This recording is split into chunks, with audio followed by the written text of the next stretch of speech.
Hello everyone, welcome back to the channel, or welcome if you are new here. We are going to be jumping into another pick a card reading. Today's topic, we are going to be taking a look into what is set to happen for you for the whole of 2024. Specifically, I did this reading for those of you who may be experiencing a little bit of difficult times or a little bit of difficulty in 2024, and you're wondering how the rest of this year is going to pan out. I'm going to be starting at the top or at the beginning of this year through to the middle and then the end, kind of mapping you a picture of what you can expect to happen for all of 2024. I know it's kind of late for me doing this reading since we are in May, but I felt really called to do this reading. And, you know, I like to listen to my intuition, especially since I haven't been posting very often. If I feel called to do a specific reading, I'm definitely going to hop onto it. So anyways, without further ado, let's go ahead and introduce the piles. We have 3. For the first one, we are using the Kemetic Tarot deck. This is what it looks like, and it's paired with the Lemurian Seed Crystal. For pile number 2, we have the Afro-Brazilian Tarot deck. This is what it looks like. And I have that paired with this citrine. And then lastly, for pile number 3, we have the Hoodoo Tarot. This is what it looks like. And it's paired with this petrified wood.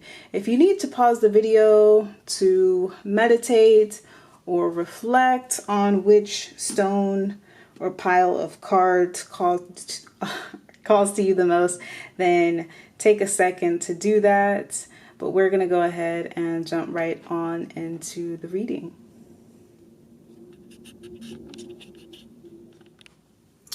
Hello, pile number 1 people, those of you who have chosen the Lemurian Seed Crystal and the Kemetic Tarot deck. This is going to be your reading. Okay, so first of all, we're going to start off with the beginning of the year, like I had mentioned at the start of the reading. So, we're taking a look here at the start of the reading. And what I can see here, the beginning of the year is going to be a rough one for you, pile number 1. There's going to be feelings of loss. There's going to be feelings of regret. There's going to be this feeling of having missed an opportunity, of reflecting back on your life choices, decisions you've made. There's also this feeling of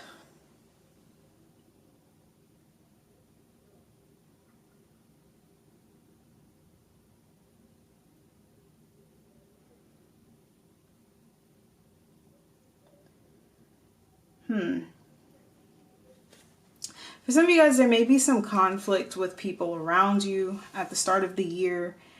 Or for some of you guys, there's just like a sense. You're getting a sense of maybe some conflict around you. There could be someone heavily watching you who is jealous of you, pile number 1, at the start of the year. This person could be trying to observe you, to gain information on you, to use against you in some way. For others of you guys, you may be feeling like things are an uphill battle, no matter how much you try.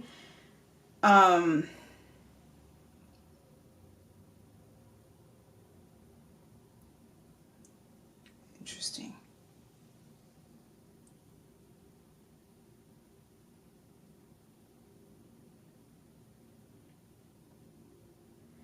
Yeah, there's a lot of commotion going on for you in the beginning of the year, pile number 1. We have the Tower in the reverse with the Knight of Wands in reverse. There could be some impulsivity here. I see conflict, whether it's mental conflict or conflict around you. I do feel like your mind is going to be, you know, having its way with you a little bit in the beginning of the year. I do feel like that is going to be your major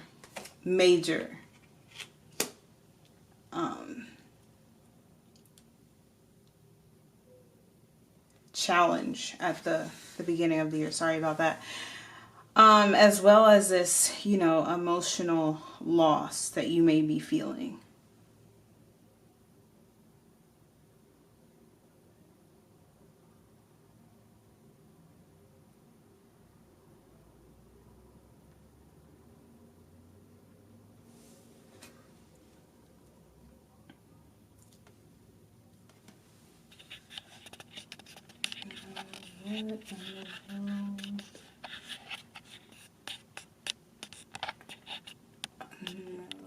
Hello, pile number one people. Those of you who have chosen the Chromatic Tarot deck and the Lemurian Seed Crystal, this is going to be a reading. Let's go ahead and jump right on into it. To start off, we are going to be taking a look into what's happening for you in the beginning of this year, and this is what this spread is telling us right now. So we're going to go ahead and jump right on into it.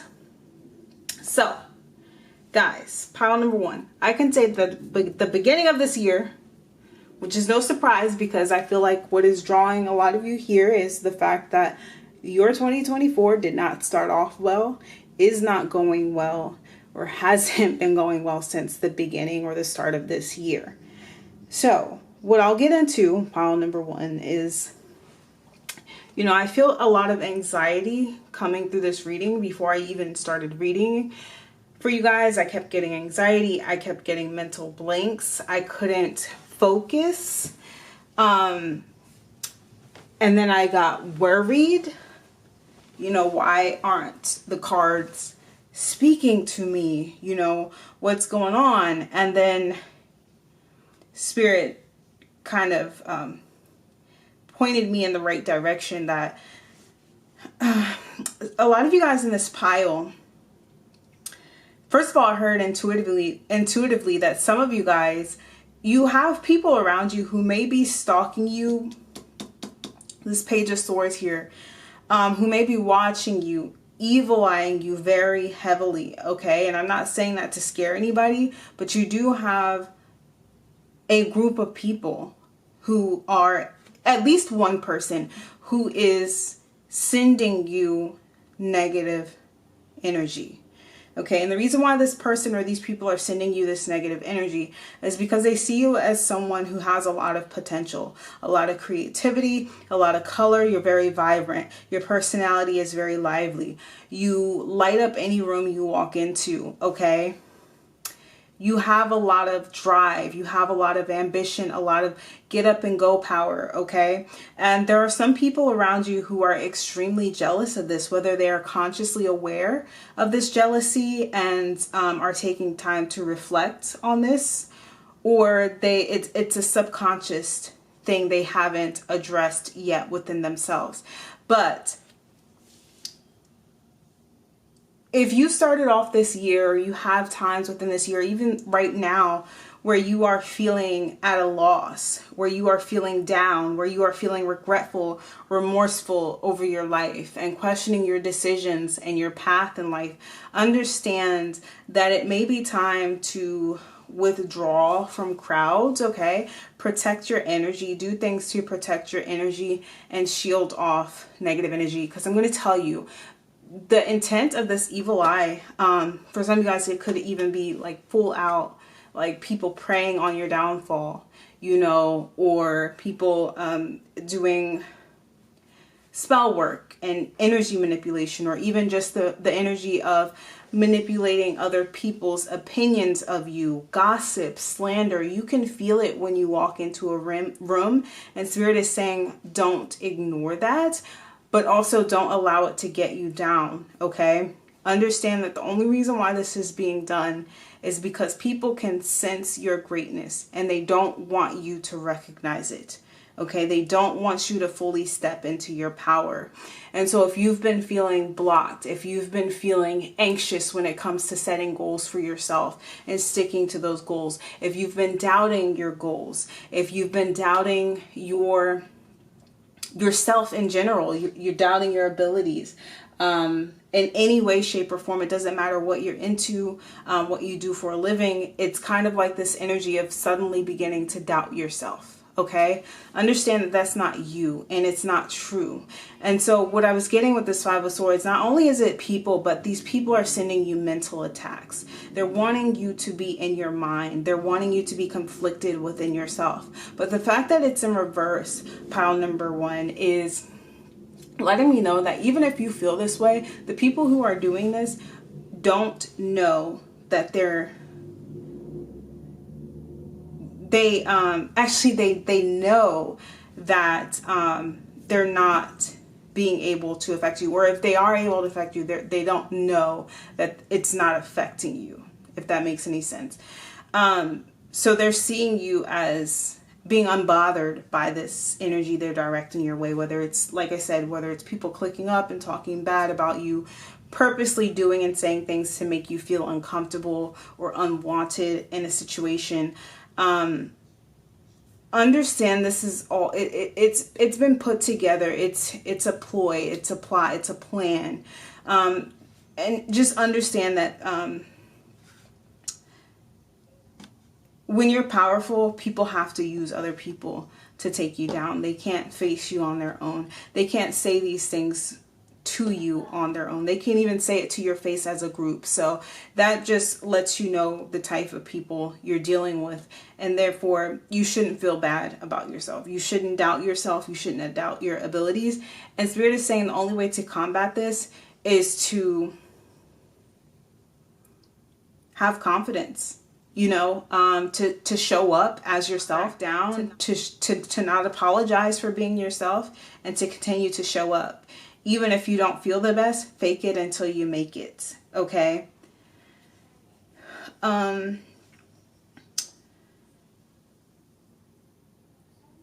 feeling a little bit of scattered energy again here. Pile number one, there's definitely people playing in your energy at the beginning of the year. I'm just going to put it out there. There's somebody playing in your energy, whether it's intentional or not.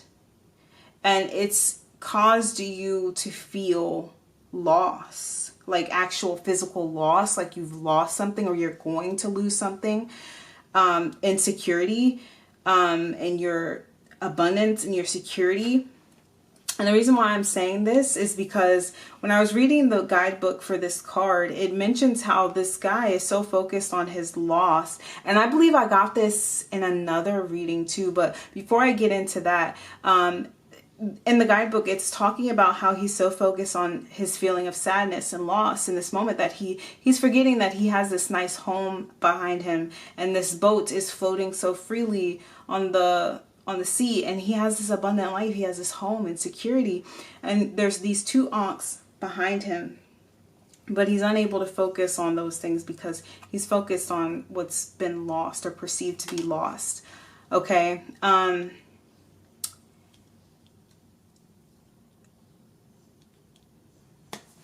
Okay, so Spirit is saying to take a spiritual bath. You need to cleanse your energy, pile number one.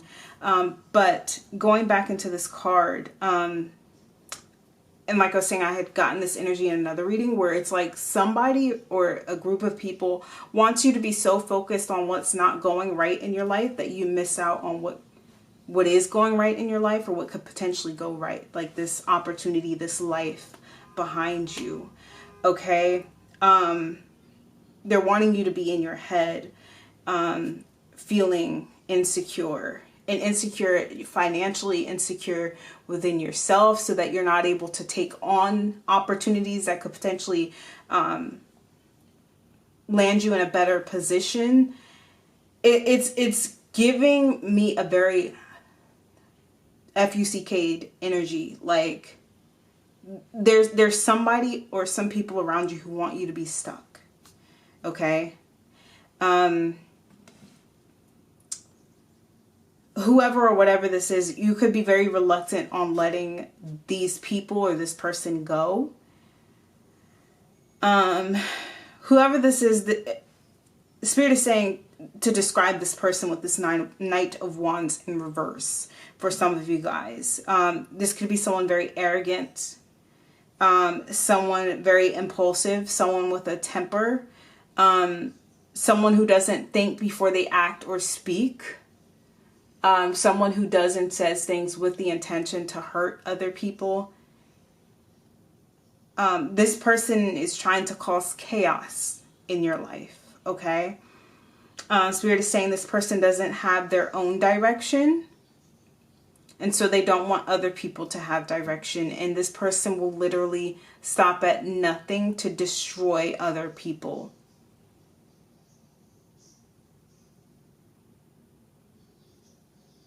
Okay, this person could be very immature. They lack accountability. They don't have many responsibilities in life. By choice, they choose to not have responsibilities. They choose to not worry about the things they should be worrying about. And I'm also hearing that this person could be stunted in their growth, like mentally, which is where that immaturity is coming from. They don't perceive the world in an accurate way. And so this person has a very hard time reflecting on themselves, and they're projecting this energy onto you. So whatever this person is feeling, they're trying to push it off onto you. This feeling of loss, this feeling of regret, this feeling of being stuck and not having what you need, or having what you need but not feeling secure in that. Okay? Feeling like there's no opportunities for you. Or feeling like the opportunities you have are too good to be true and they may not last, and these feelings of lack and insecurity. Okay, so this is what's taking place for you in the beginning of the year. For others of you guys, if this does not hold true, this could be you falling out with someone in the beginning of the year. Okay, this could also indicate a breakup for a lot of you guys. I don't get a lot of romance here. I don't, okay? However, I will say, because I get a lot of cards here that indicate some sort of loss having taken place here with the Five of Cups and Demeter here.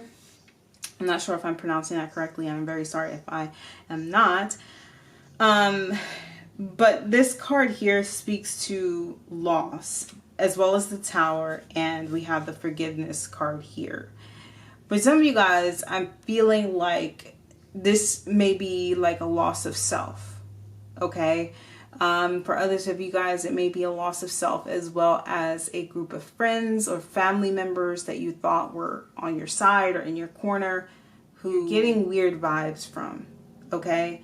And you don't know where they're coming from or why they're coming from, these people, okay?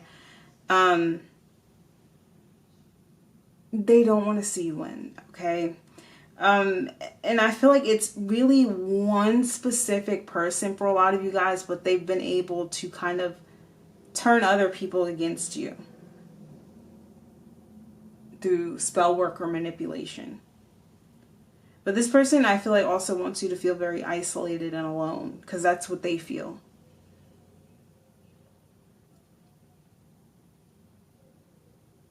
Some of you guys may have been reluctant on letting this person go or these people go. Some of you guys, you had a falling out with this person at the beginning of the year and you're having to let them go, okay? You've chosen to part ways with this person. Demeter speaks to, you know, having to lose something, but the return being better, you know. But also, the expression for this card is a bird in hand, if I'm reciting that correctly. Yeah, a bird in the hand. And I had to look up that expression because I've never heard it before. But when I looked it up, it said something about a bird in the hand and two in the bush. A bird in the hand is worth, what was it? A bird in hand is worth than two birds in the bush. If I'm getting that wrong, I am so sorry.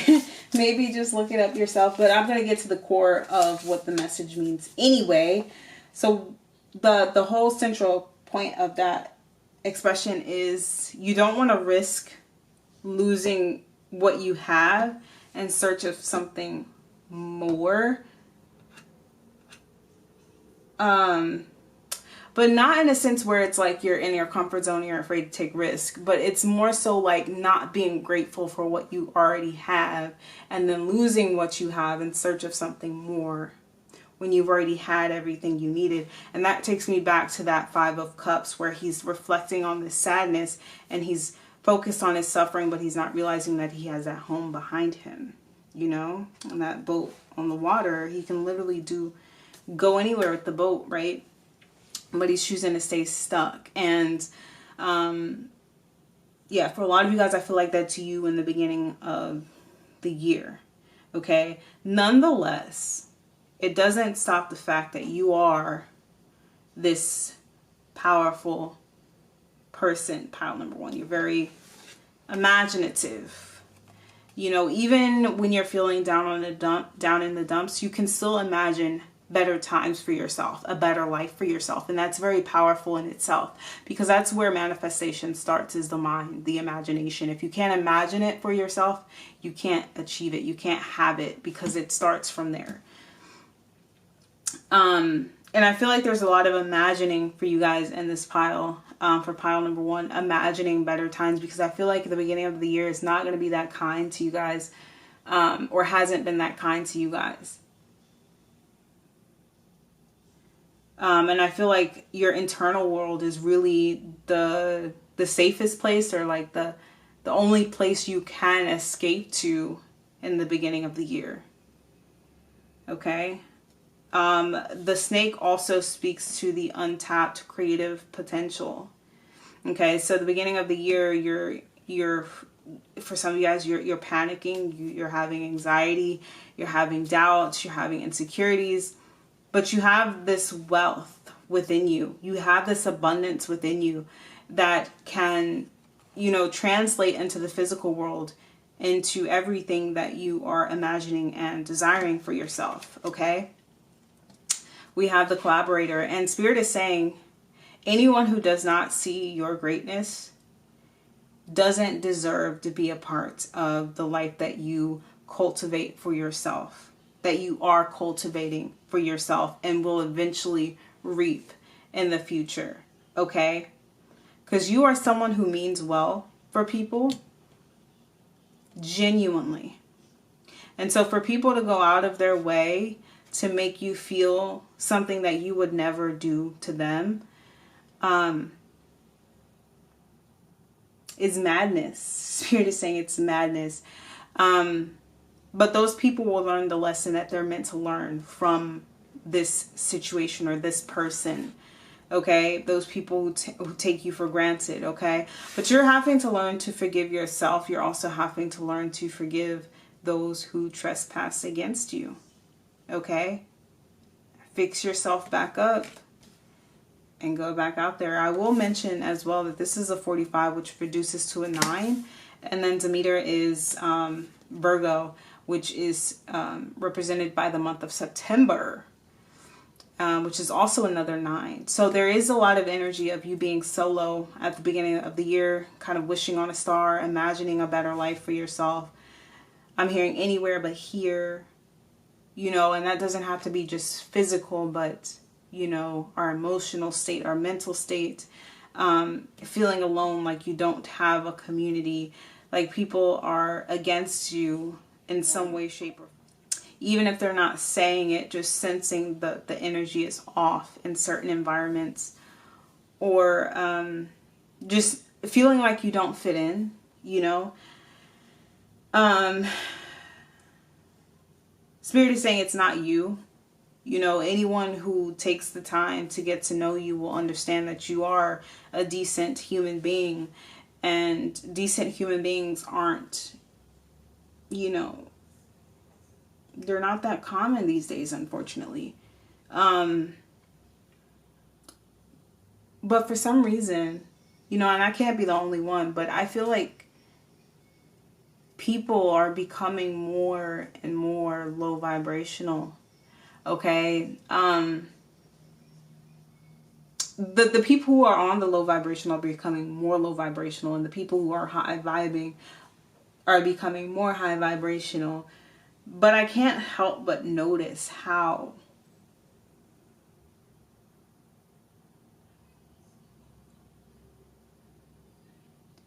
jealous and envious people have become over the past couple of years. You know, not wanting good for other people. You know, there's a lot of lack going on around. A lot of lack. Because people hate, or people are jealous of what they can't have, or they perceive themselves of not having, but also don't want you to have. That's what jealousy is. And this is what this is jealousy. This is deeper than envy. It's jealousy. It's like, I don't have it, but I also don't want you to have it. You know, and that comes from a lack mentality. That comes from a lack mindset. You know, I don't know what's going on, you know, energetically, but, you know, I don't know. But yeah, I co-create to create. You're a very kind person, pile number 1. And if this year has not been going well for you, I feel for you. And I hope it turns around. And we're going to look into that, okay? So let's go ahead and take a look at the middle of this year.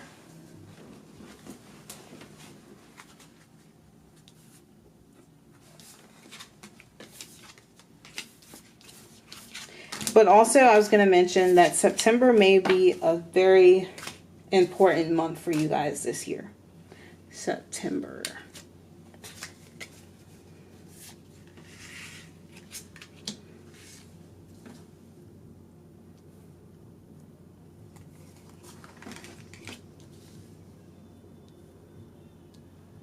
Maybe it's not that people have become more low vibrational. Maybe us empaths and sensitives and psychics and mediums have become more sensitive.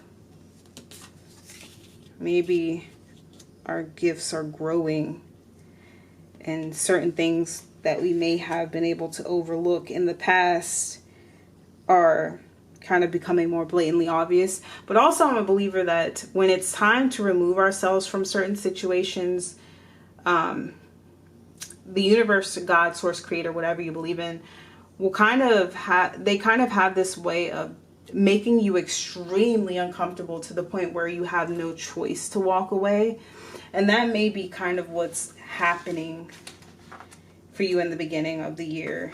Or transform if you have no choice to, if you don't have the choice to walk away, but they can force us to transform, to self-reflect, to go within. Like I said before, it's kind of like your internal space is like the only place you can really retreat to or have any sort of fun or entertainment without feeling the weight of the world, of judgment and ridicule.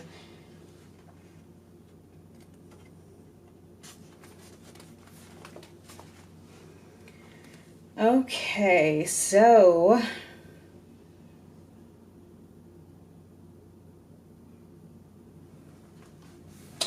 we have the Fortuna card out here, and it's a number 11, which is a master number. So I'm going to say that September, we have September so far, November, maybe significant months for you this year in a very positive way, because this Fortuna card is a card of extreme good fortune, is what the book says.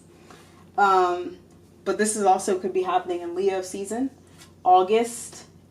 Virgo is also in August. So, I'm actually going to read this really quick because it may mean something to you guys. But the Sun and Jupiter in harmonious combination signify extreme good fortune. The gold coins represent the Sun, and the blue bird is a traditional color of Jupiter. The coins are a symbol of good fortune in general and do not necessarily signify financial gain. The planet Jupiter is life expanding, while the sun represents creative ability. As the sun is in its own generous sign of Leo, this is the mansion of splendid opportunity. This card is drawn, it often indicates that you were lucky enough to be born into a well-off family and will inherit significant sums of money, or that you are naturally talented in some way or will come into contact with someone who is. Now, I feel like this is you guys, this naturally talented person. Do you see all these birds? Do you see all these birds? She has wings there. And then we have the air. Air. This, guys, whoa. Whoa. Okay. So, and if you look, pay attention to each one of these birds is holding on to something. Right there, there's a ball. And here, it's a ball. And then if you look at this Dragon's Hordes card, it's there. And then if you look at this card, he's holding the Ankh, he or she. I feel like the universe, God, Source, Creator, is getting ready to gift you with something, or they already have gifted you with something, which is this talent, this skill that you have, pile number one. And I already mentioned before at the beginning of the reading how you already have this abundance within yourself. You already have these riches within yourself. It's just a matter of bringing them out, introducing them to the world. Okay? I just want to do this. And we have Jupiter again. We have 2 and we have Taurus. Yeah, there's definitely financial gain coming in for you guys for this pile. I just want you guys to know that. I am so sorry, guys. Just a moment.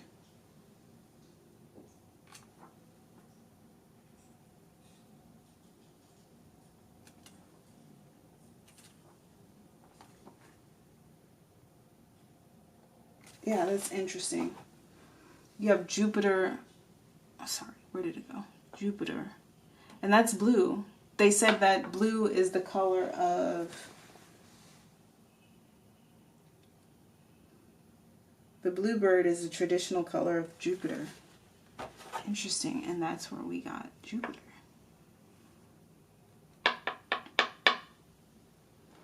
Wow. And we have Taurus. And that's green. Green is the color of money, abundance. And then we have 2. Which to me is a number of planning. It's the egg, you know, the infant stage of something. It's growing. You know, the High Priestess is, it's something that hasn't been revealed yet. The 2 of Wands is planning. 2 to me is a number of planning. And look, we have the High Priestess right there in the middle. And she's right above this crow. And what this is giving me, guys, is the universe has been masking something from you. Okay?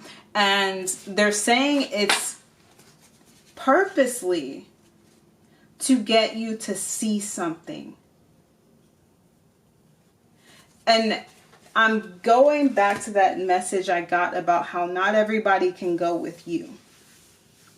And I feel like the universe, God, Source, Creator is purposely exposing certain people to you so that you know who you can trust and who you cannot. Because whatever this is that they're getting ready to give to you is something that needs to be protected. And we literally have protecting the future. What you're doing can't be tainted by the wrong people, the wrong hands, the wrong information. You know, and I feel like they're forcing you into some sort of seclusion right now to figure out what it is your intuition is telling you.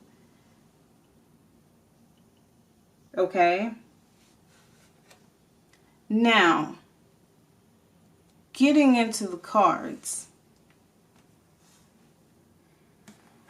Middle of the year, we're healing from heartbreak. But I do feel like there is a bit of resistance here.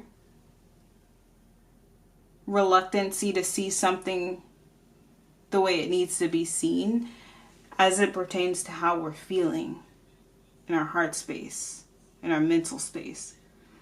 What are we obsessively going over? Replaying. What are we not letting go of so that we can heal? If we're holding on to the pain, we can't heal from it. We have to let it go, observe it.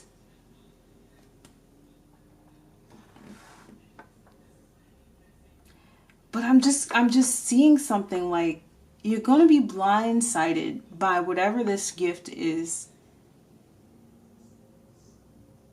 But First Spirit is saying you have to trust your intuition. But I feel like there's not much you're having to do, pile number one. Sorry, my camera stops recording after a certain amount of time. But I'm trying to channel this the best way I can. Spirit, can you please help me get this information out? And oh my God, as I'm saying that, like my eyes are just drawn to this High Priestess. And she looks like somebody's strict mother. They're saying, nope. Pile number one had to wait for this. It's like when someone dies in the family and you're a child and you're not allowed to get whatever this inheritance is until you've met certain requirements or you've met a certain age. It's like Spirit is like your strict mother right now. Like somebody's strict mother. Some of you guys may have lost a mother. And I'm not trying to scare anybody, but there may be a loss of someone in your family this year. But that's only if you know that someone has been sick and you've already been preparing for this. Because I don't ever predict death in my readings. Okay? But some of you guys may have a deceased parent on the other side. And it could be a masculine energy as well. It does not have to be a feminine energy. But if this is a father, they're watching over you and they've seen how you've blossomed into, for some of you guys, they're saying a very attractive young lady. You have a lot of suitors around you. And your dad is actually protecting you from these people, okay? If you're wondering why certain things aren't working out, you're feeling rejected in the middle of the year, it's because you're being heavily protected from certain people. They're saying rejection is your protection. Remember that, okay? You're very desirable in the middle of the year. Even if you're a guy watching this, and you're wondering why certain things are falling through, it's because you're being protected for the right person. And this person is going to be a goddess. Okay, male or female, whatever you're into, even if you're into the same sex. But I feel like the universe, God, source, creator is protecting you, saving you for the one. Okay, if you're a male watching this, you're being protected and saved for a goddess, okay? Someone very pure of heart. She's wearing white, okay? And then for the ladies watching this, you're being protected for someone who is going to kneel before you, someone who's going to see you exactly for who you are, the gift that you are. And it's going to make this heartbreak worthwhile, but at the moment, you're not able to see why you're going through this or why you had to go through this, but it will be revealed in due time, and it's going to come through your intuition. Okay, but in the middle of the year, you're gaining a bird's eye perspective on things. They're saying life is going to be on easy mode for you in terms of your confidence and your ability to get things done, because you're seeing things from a higher perspective. I'm hearing there's nothing to it but to do it, okay? You're getting the cheat codes to life is what I'm hearing. The cheat codes to life and success, and that is the fortune, okay? But like I said, for a lot of you guys, you are actually coming into some sort of abundance. You've been manifesting it. It's been simmering, it's been cooking, if you will, and you've been being prepared for this, okay? This is material abundance, okay? But yeah, it came with a price. You had to pay the price, okay? It came with a lot of heartbreak, rejection, betrayal, confusion. Okay, so yeah, I am spiritually wealthy. I've been saying this entire reading. The wealth has already been within you, okay? It's just, for whatever reason, you know, God, source, creator, whatever you believe in, your spirit guides, they've been wanting you to go through some sort of test, okay? And they're saying that you're breaking some sort of generational curse due to your ability to pinpoint whatever that curse was, okay? You're breaking out of it. You're coming to some sort of realization about something that hasn't been working for you and may not have been working for generations. I feel like you guys have at some point become aware of something. You know, whether it was the beginning of the year where you're in your solitude, or in the middle of the year, but in the middle of the year, you're making use with this information, this knowledge. You're not just sitting on it. All-seeing messenger of divinity. Okay.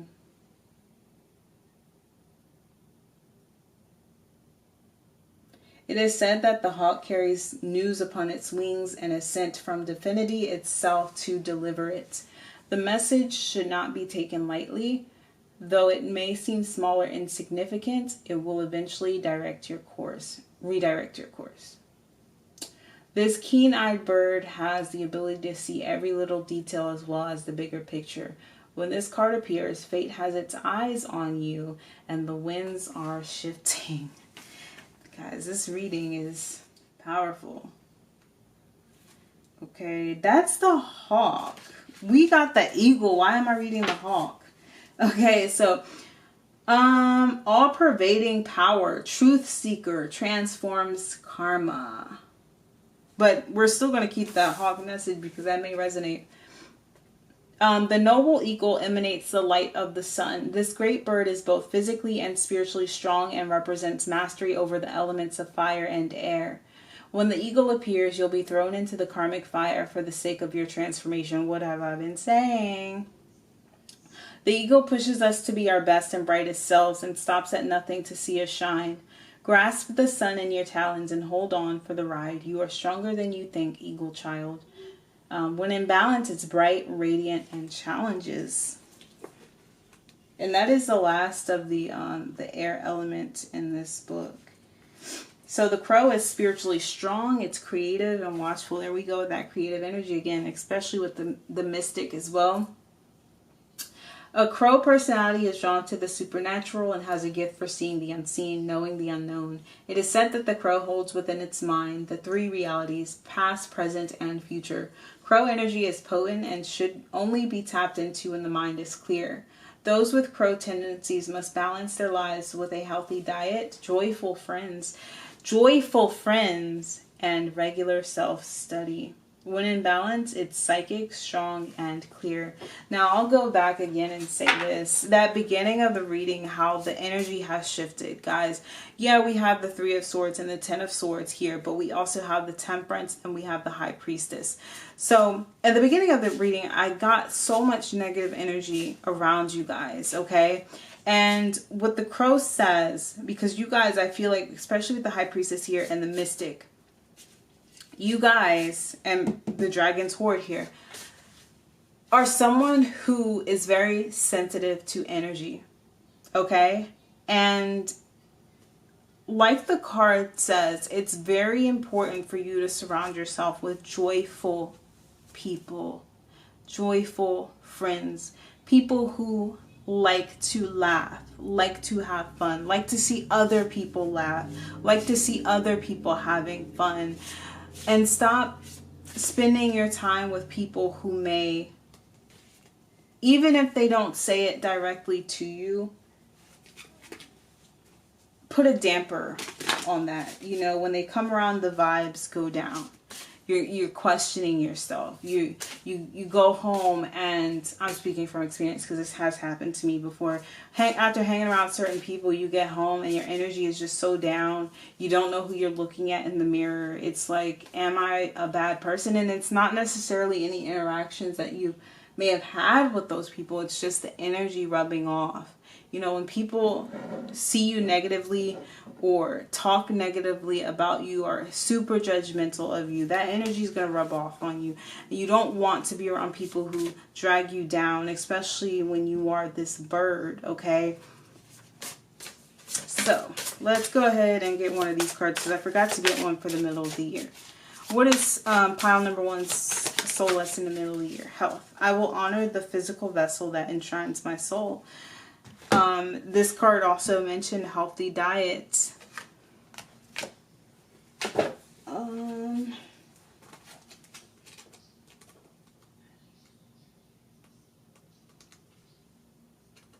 Sorry, I want to pull that out one more time.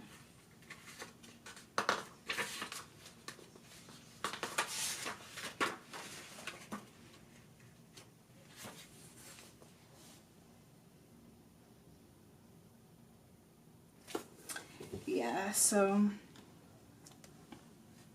the healthy diet, exercise, keeping up with yourself. I do feel like you guys are going to be taking more stock into your physical appearance towards the middle of the year. You're going to be having somewhat of a glow up in the middle of the year. You're going to become more attractive to people in the middle of the year. And I was already picking up that attractive energy in the beginning of the reading, but it was more so your lack of confidence and insecurity, kind of like all that negative energy was just kind of like putting...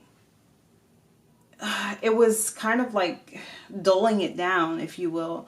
And if you're someone who already receives a lot of attention or received a lot of attention in the beginning of the year, just wait until the middle of the year, okay? I feel like there's going to be a physical glow up, as well as, you know, the spiritual and mental glow up, where you're seeing things more clearly, you're thinking more clearly. But I don't like this, I don't like that Two of Swords there. I don't. I want to know why that is there.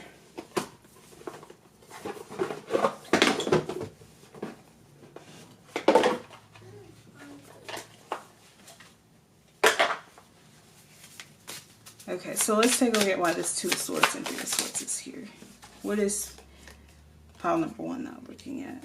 This could be a third-party situation for some using to see for what it is. Yeah, we got the Two of Swords again, clarifying the Two of Swords. What is this they're not seeing? What is this they're not seeing, please, Spirit? Yeah, some sort of toxicity. Some sort of toxicity here. We have the Two of Wands and the King of Cups.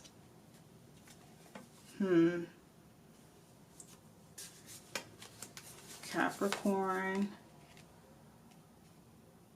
You may be having to break free of something that's no longer making you happy in the middle of the year. You feel bound to whatever this is. It could be a person, it could be a place, or it could be a thing. I'm hearing job, work for some of you guys, because this is Capricorn energy with the Three of Pentacles. Someone you work with, someone you may have hired.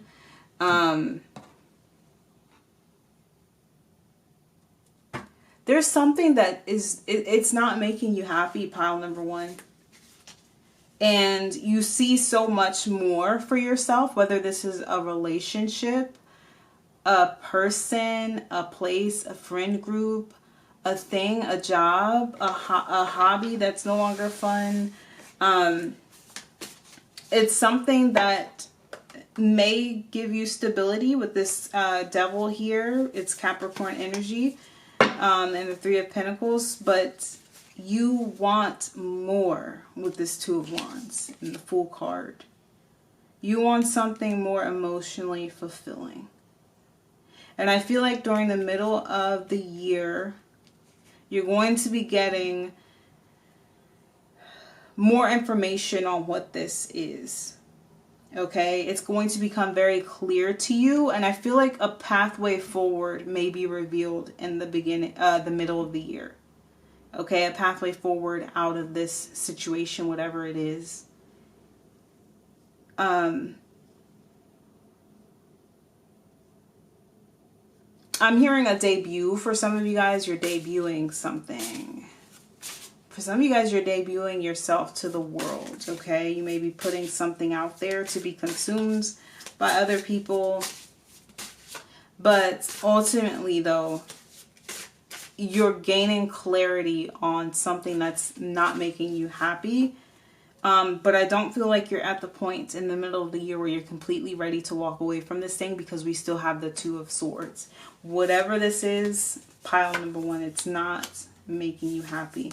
Okay, we have the Magician, the Three of Cups, and the Nine of Swords. Yeah, you get anxiety thinking about this thing, but you are the Magician. And Spirit is saying whenever you're ready. Whenever you are ready, this Ten of Pentacles is yours. Ten of Pentacles with the King of Pentacles. Now, some of you guys, I'm not going to hold this information back because it has come out. Some of you guys may be meeting someone very significant, or connecting or reconnecting with someone who's going to play a very major role in this shift for you. And this person could be someone with resources. They could be someone with a lot of connections. Someone who is able to help you get things off the ground when it comes to something you'd rather be doing in place of whatever it is you're doing in the middle of the year that's not making you happy. Okay, whether it's a relationship or a job or whatever. I am spiritually wealthy, artistic. That we keep getting this creative energy, but introverted. I told you guys, you're very introverted people, rebellious, transcendent, intuitive. You're very intuitive in this pile. Okay, you're very sensitive to energy. Okay, and Spirit is saying if you don't feel comfortable around certain people, there's a reason why you don't. And so don't force yourself in those situations. Don't force yourself to stay places longer than past what you feel comfortable. Okay, protect your energy, protect yourself. Okay.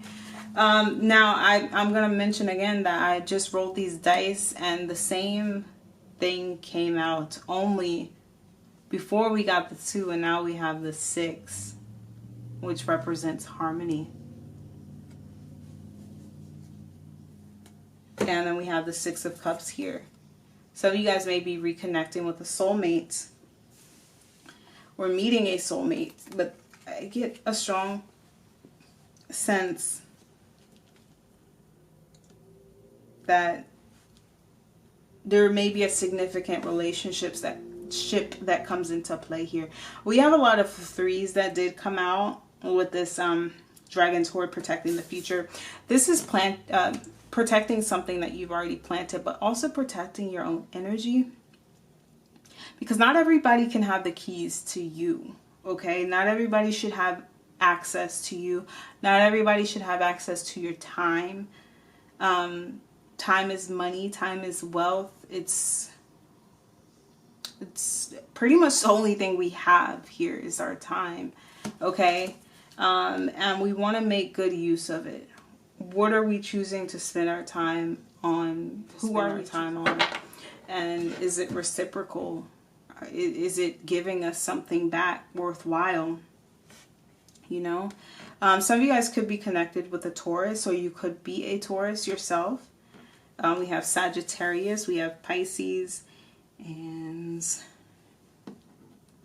we have the 6th house, which would be Virgo, and Jupiter is Sagittarius again. So, all right, pile number 1, that's what's happening in the middle of the year. You could be meeting somebody, okay, or reconnecting with somebody in the middle of the year. Okay, so But also, the main thing happening for you in the middle of the year, pile number 2, is you're gearing up. Your intuition is really communicating with you. So listen to it. Do what you feel guided to do, because it's ultimately leading you to this huge transformation that's going to eventually be completed. Because I feel like you guys have been transforming for a while now. Okay, so let's take a look at the end of the year. The end of the year.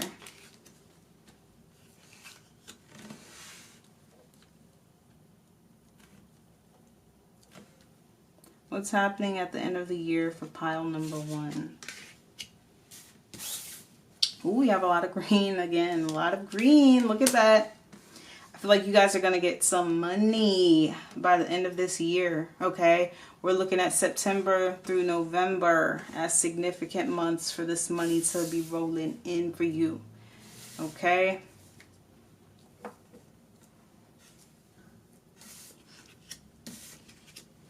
Look at that. We have the 9 of coins.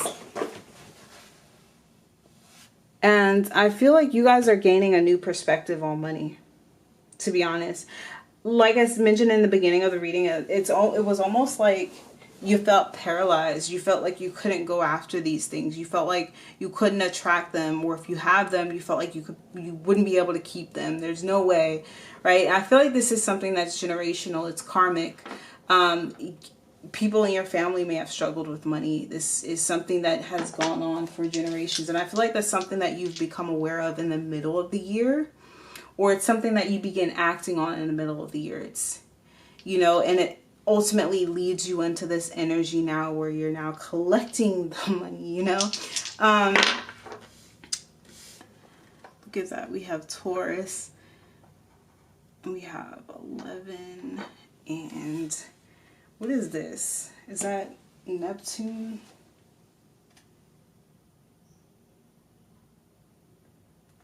Because I learned all of these signs for each planet, and I definitely have a hard time remembering. I have a hard time remembering.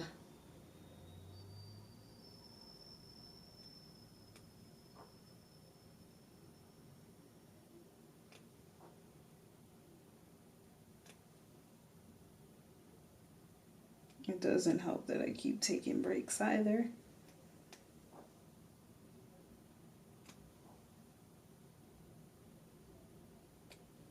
You know.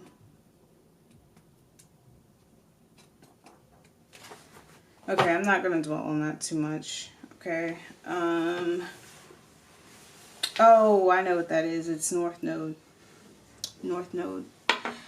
All right, so, North Node and 11. So this has to do with your destiny, pile number 1. Some of you guys, if you have a life path 11 or North Node or South Node in Taurus, this could be confirmation. Doesn't have to be, okay? It doesn't have to be. You could have Taurus placements in your chart.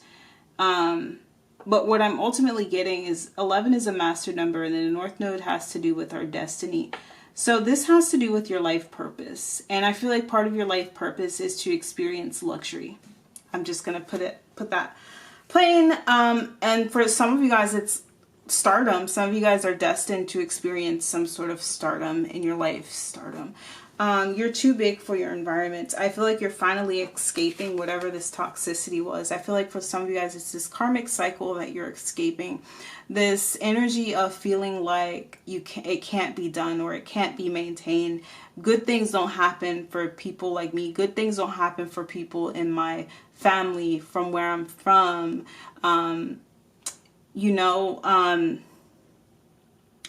Feeling like you can't accomplish your goals.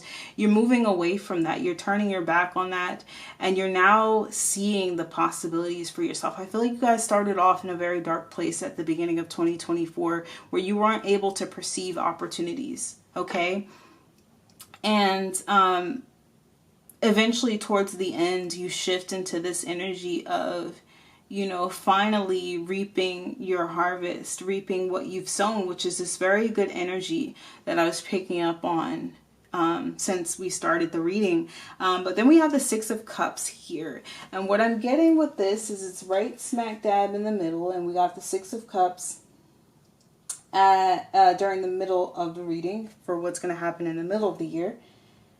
And I feel like, I'm going to say it again, some of you guys are going to be reconnecting with a lover. And if it's not a reconnection, it's connecting with someone, whether it's someone from the past or someone new. You guys have very similar inner childs, okay? You guys are able to be very childlike with this person. It comes very naturally.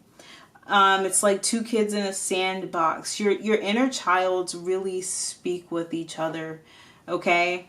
I feel like you guys both feel very safe with each other, and you guys also have a way of healing each other's inner child because of this, okay? But also what I'm getting, because we kept getting this energy of like generational and past stuff. You guys could be healing past life karma, okay? You could be healing generational karma. But I also feel like whatever this generational karma is, or past life karma is, it also had to do with your love life as well. You know, maybe not having many people or witnessing many people in happy marriages or marriages at all, okay?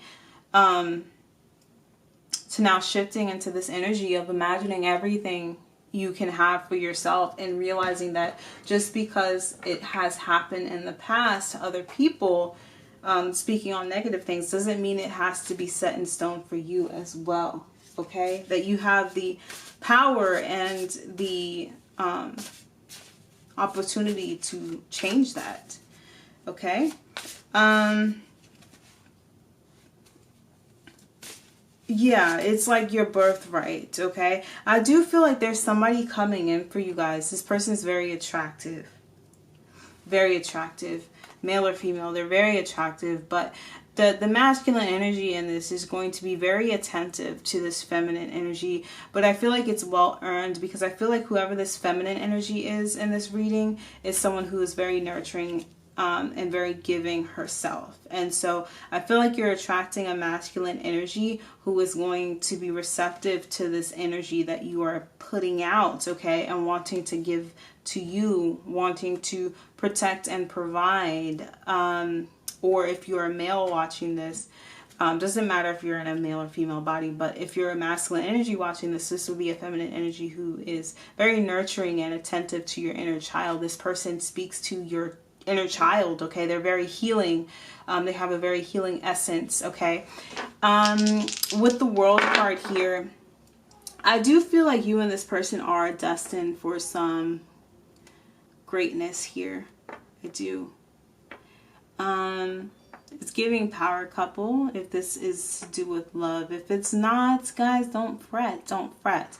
Because I do still see you being in this very abundant energy. And if this is not another masculine energy or feminine energy coming in, this is you balancing your masculine and feminine energies within yourself and becoming whole, you know, and finally being able to reveal yourself to the public in some way, shape, or form, whether it's you finally putting yourself out there in work, in school, in your career field,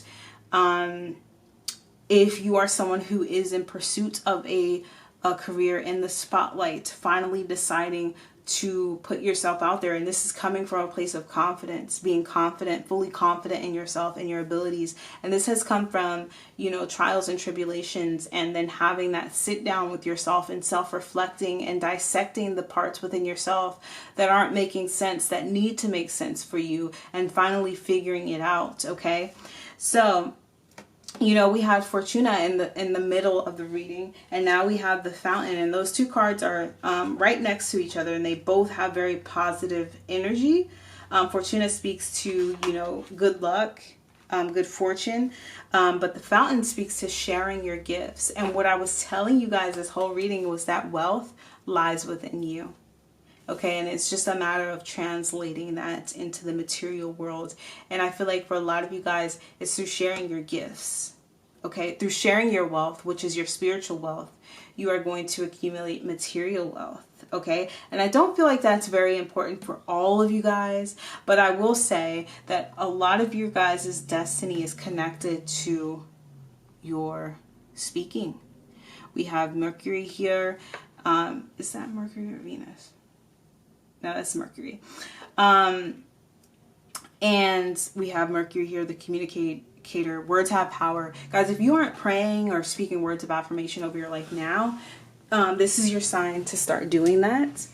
And you can speak your world into being, quite literally. Be mindful, though, of what you're asking for, what you're putting out there. Make sure you're specific, okay? Truthful, outspoken, intelligent, open-minded, intuitive again. Yeah, psychological, discriminating, informed, articulate.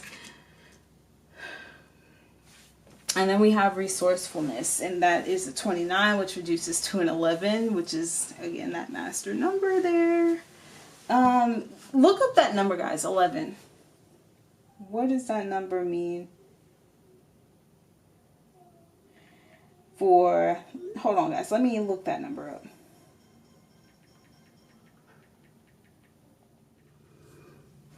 Okay, it just randomly got dark in here. I'm so sorry. I hate when that happens during my readings. But master number 11. You are meant to lead in some capacity and trust your gut instincts.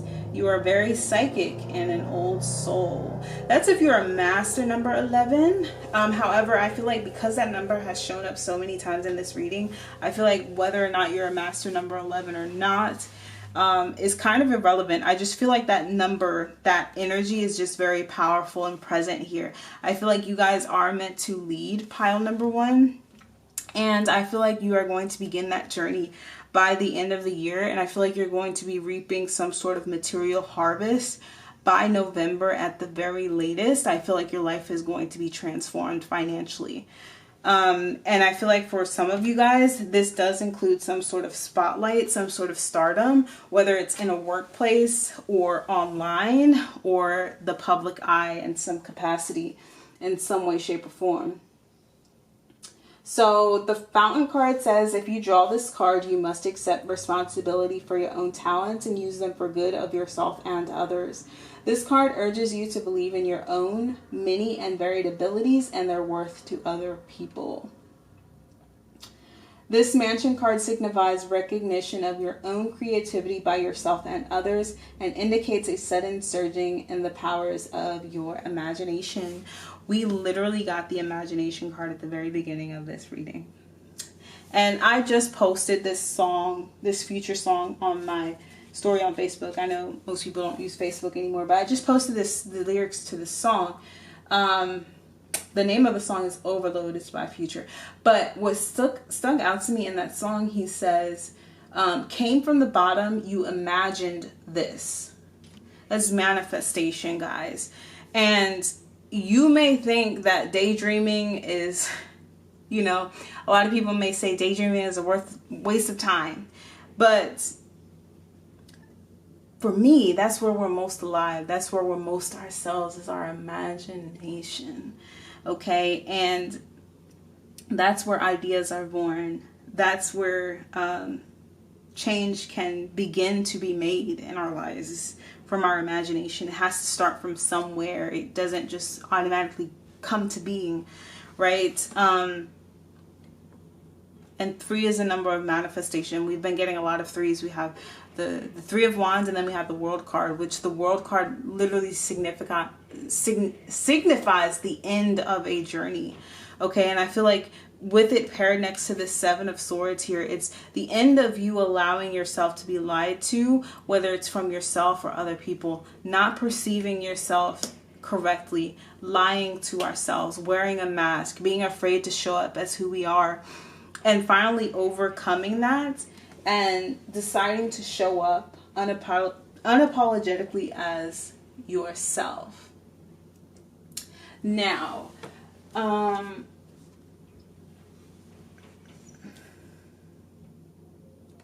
do feel like with this resourcefulness card here, this is that karma that I feel like you're overcoming, and by the end of this year. And there's these horns here which signify connection to the divine. Okay. This is, to me, it's representing something coming full circle for you as far as a karmic cycle. And this karmic cycle had a lot to do with your perception of self, the people you are surrounding yourself with, money, and love. These are things that are coming full circle, you know, and the Hanged Man here usually represents, you know, like a sacrifice, sacrificing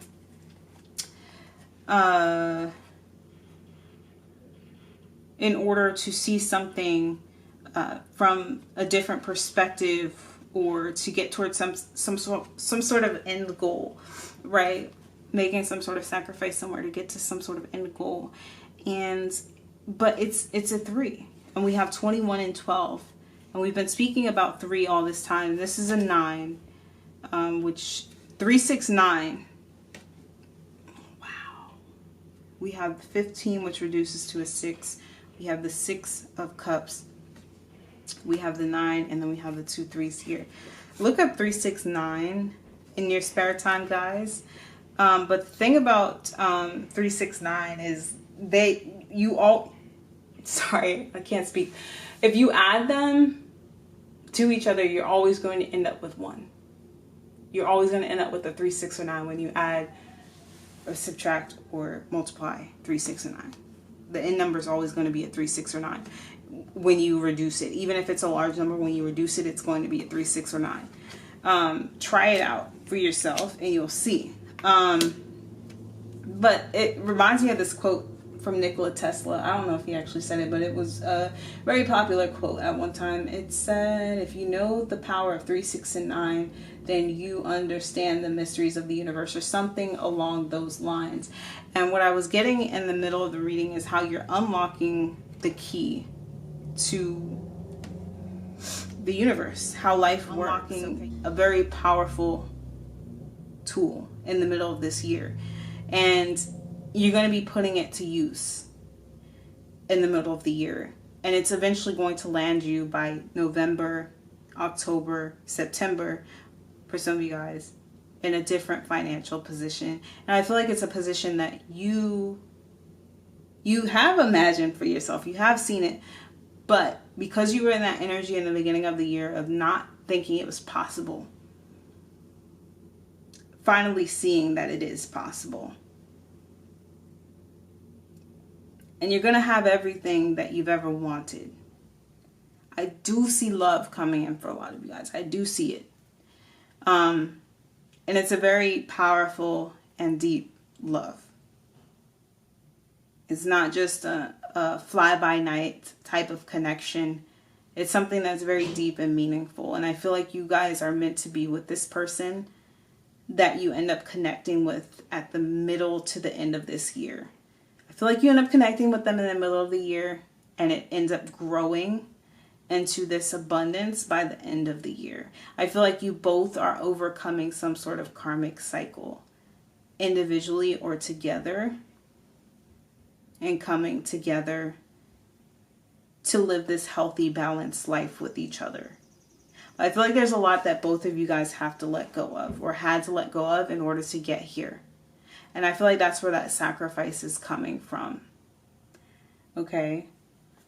But pile number 1, we're going to leave it there. I hope that you guys found this reading helpful or useful. And I'm so sorry that it suddenly got dark on us. I probably should have turned the lights on when my camera stopped recording, but you know, ADHD things. But we're going to leave the reading right there. And I hope to see you guys on another one. Bye. Pile number 2, people. Those of you who have chosen the Afro-Brazilian Tarot deck with the citrine crystal, this is going to be your reading. Before we get into it, I want to speak a little bit on this crystal. I didn't speak on the Lemurian sea crystal for the last pile. I'm going to speak on this one because I feel called to. This crystal is good for manifesting abundance first and foremost. But this crystal is also very good for balancing the solar plexus chakra. And I say that because we got a lot of orange here. A lot of yellow, sorry.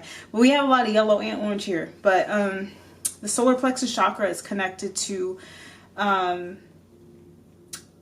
it's the energy center that helps us with our willpower, our self-perception, how we perceive ourselves, and our self-confidence. But it's also connected to the mental and emotional arc bodies, which is where we store our experiences in life that are connected to certain emotions and certain feelings, okay?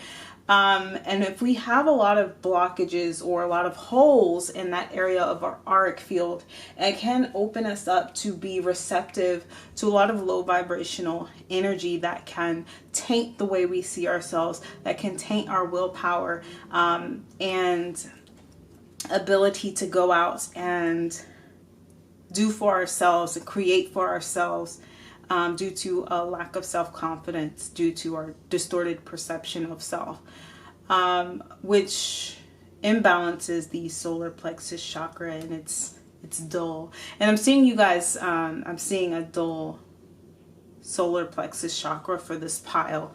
It's like your willpower is almost being depleted at the beginning of the year. And I'm so sorry, I haven't even introduced you guys or explain to you guys how we're doing this reading today.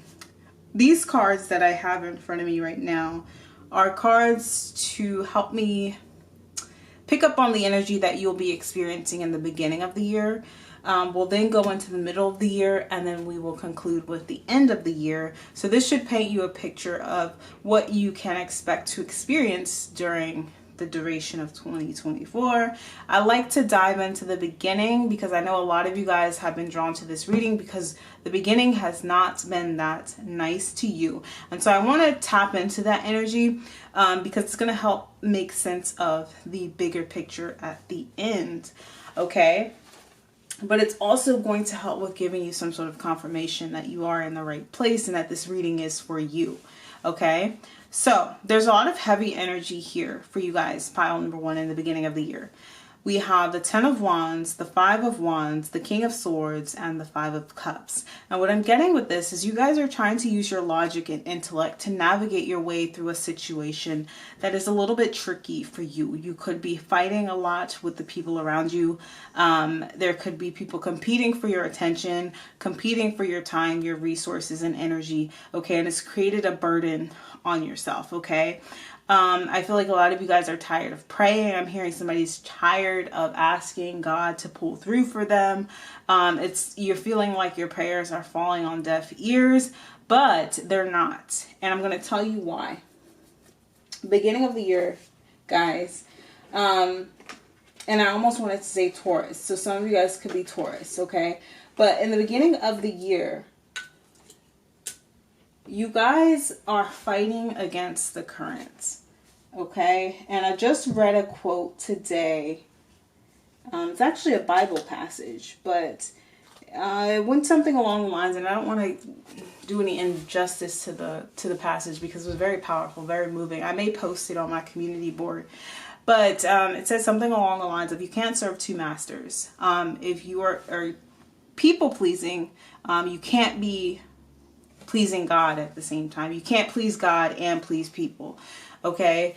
And with this energy, I do feel like there is a bit of maybe some people pleasing going on here.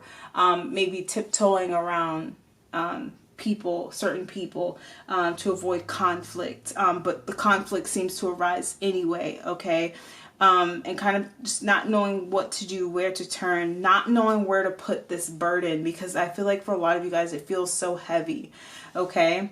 But you're trying to use your intellect and logic to move you through a situation that really needs you to rely more on, speaking your truth. Okay. And that's what the King of Swords really should be about, but it can indicate someone who is, very logical, very, sees things black and white, very rigid, strict, someone who tends to like things in order, like things to make sense, likes to have control over their environment and situations, very orderly. Could be somebody who is ex-military, ex-police, or current police, current military. You just like things to make sense. And when they don't make sense, or you're constantly having to deal with people who don't make sense, it can become very burdensome, you know. But this, I feel like, is a test for you guys to dive more into your emotions, your feelings with this Five of Cups here. Now, I will say, though, a lot of what's causing you to be in this energy is this Five of Cups. It's focusing on the negative, you know, things not turning out the way you anticipated, forgiveness of self or others. Everything happens for a reason. Look for the hidden blessings. We got the Five of Cups in the last reading for the beginning of the year. And, you know, the Five of Cups could indicate loss. It could indicate regret. You know, focusing too much on what we perceive to have lost than what's currently in front of us that we can receive. Okay, that is good. But I feel like for a lot of you guys, you're trying to reject these feelings by trying to shift more into this King of Swords energy, and make excuses for yourself. Okay. I don't know why that's coming through, but for some of you guys, that may be what's happening here. I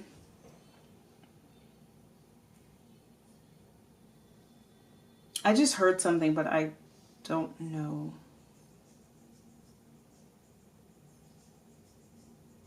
I'm hearing you're burdening yourself with meaningless quarrels. Pick and choose your battles. For some of you guys, that's coming through. Pick and choose your battles. Okay, so what I can say at the beginning of the year, guys, we have the Vulture out here, which speaks to clearing our energy of what is not good for us. Okay, what is lowering our vibration. Now we have the Prisoner here, and it does reduce to an 8. 8 is the number of karma. So I do feel like you guys are stuck in a karmic cycle because the 5s are out here. This and a 10. This karmic cycle is wanting to change. There's a shift wanting to happen. It's wanting to come to a complete halt. And I do feel like you guys are at your breaking point at the beginning of the year with whatever this situation is. It's just become too much for you. But at the same time, I feel like a lot of you guys are very reluctant on letting whatever this is go, because you feel like you're stuck there. You feel like you can't. But the Prisoner card speaks to our imagined feelings of being trapped in a situation, but it's a lot easier to break free from than we actually realize when we're in the situation. It says, if you draw this card, you, like the woman in the image, are not really trapped as you imagine and can escape from the constricting situation at any time. The open doorways at the base of the image indicate that new paths are available to you. Often the compassionate nature of Neptune's influence is confused and fails to recognize the difference between fantasy and reality. Conjoined with the gentle Venus, it can denote the archetypal victim. Although this can be more imagined than real, this mansion indicates mental, emotional, or physical imprisonment, either caused by yourself or as a result of the portrayal of someone else. And I was just talking about the mental and emotional body at the beginning of the reading. Ooh, you guys. It can indicate imprisonment of the mental, emotional, or physical.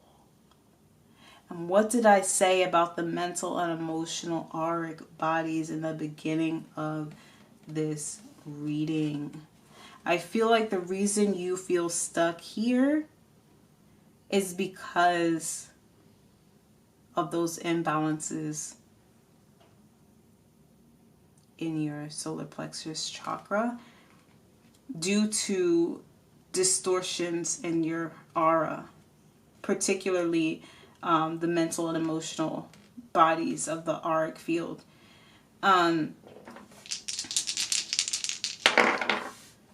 Okay, we got Pisces, we have 8, and we have Jupiter. This is definitely a karmic lesson for you guys. And I feel like this karmic lesson has to do with hidden enemies. Oh no, this is not. This is Cancer. What am I talking about? This is Cancer. Cancer, Jupiter, and 8. This has to do with family, expansion, and karma. I feel like a lot of you guys are feeling bound to a family or a family situation or familial ideals, familial belief systems.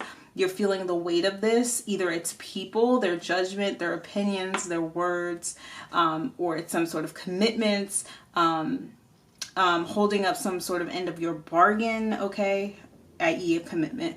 But challenging what has already been established within a family dynamic, or you know, what's been traditional, accepted traditionally. You may be having to go against a King of Swords type of person in order to free yourself from whatever this is. But this indicates breaking free of some sort of familial pattern that is no longer resonating with you. It's karmic. It's karma. You're meant to break free of this. You're not meant to stick here or stay here. And then we have 8 twice, guys. But we also have the 5 and 10 out here. So, yeah. The beginning of the year, there's a lot of karma surrounding family and challenging what's already been established, okay, as far as family. This could be moving away from family, whether it's physical, emotional, or mental. Adventuring beyond what you may have perceived to be possible for yourself, or right, if you will, from what you've been taught as a child, okay? We have Mercury, we have another 5. Okay, so, and we have Leo. There we go. Solar plexus chakra energy. This is meant to teach you how to stand up for yourself, to stand up for your beliefs and have confidence in yourself. Okay, this is a lesson for you to speak up for yourself. And doing that for yourself, you can do it for others. We have the Advocate here. I align with the greater good for all. And then we have Service. I feel good when I can help others. And when I was laying these cards out today, Spirit said, one way you can help release yourself from whatever this is to be in service of other people, to do things for other people in a selfless way, genuinely. It will make you feel better. It's going to help you build this confidence. I don't know if someone in your family or someone around you is accusing you of being selfish, or maybe you perceive yourself to have been selfish in certain situations, but to mend that or correct that, you can do that by being in service to other people. That's going to help repair your confidence, okay? Okay, so we have Surrender. I can release the need to control, and we have Failure. I understand that a mistake is only an opportunity to learn. So these are the lessons that you are learning in the beginning of the year with what this situation may be for you, okay? I feel like a lot of you guys are trying to keep up with the demands of other people, and it's causing a lot of conflict in your life, okay? If it's not the demands of other people, it's your own demands. But I do feel like this is coming from other people with this 5 of Wands.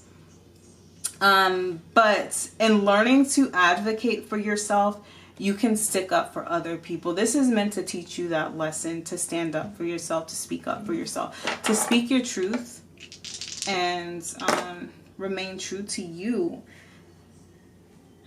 But again, with the Cancerian energy, the Moon, and the 4, this has to do with what's been established, what's been built, you know, and challenging that.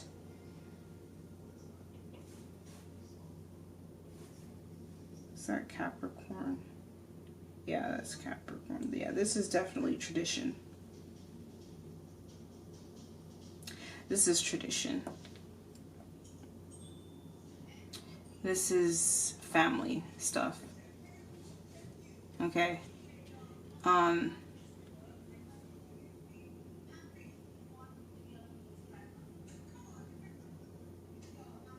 of you are praying for this conflict to end or subside. And Spirit is saying it's not going to until you speak up for yourself. Until you know,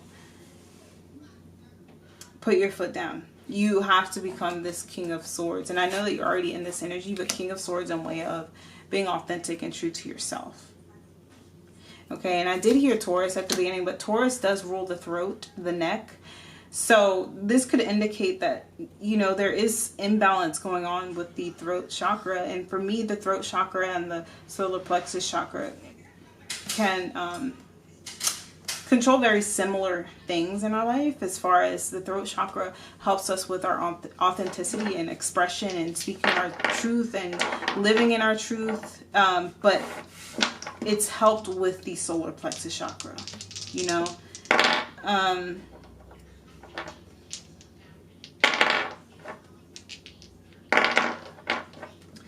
And for others of you guys, I feel like this conflict is coming from maybe you are very outspoken, okay?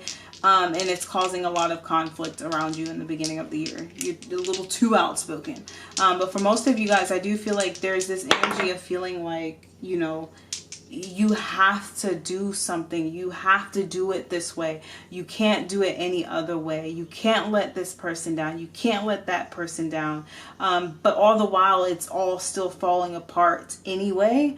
And you don't quite understand why. And the reason is because it's not true to who you are. It's not true to what you want to be doing. Okay, it's not true to you, and so it's never going to work. Okay, and the lesson that you're learning in this is that it never pays off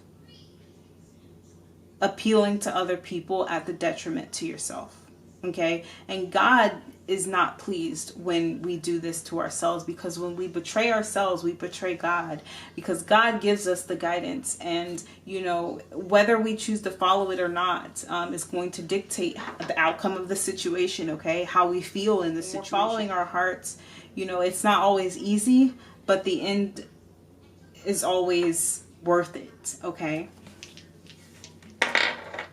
And the vulture is about clearing away things that are no longer meant for us. Okay. Dead weight. You guys are carrying around dead weight at the beginning of the year. Let's see. Okay.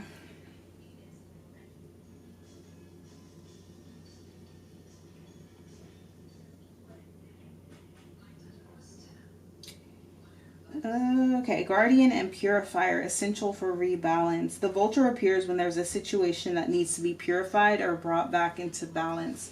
Remember, the vulture is greatly undervalued. What you thought was a mistake or tragedy is a blessing in disguise. When in balance, it clarifies and reveals wisdom. Okay, so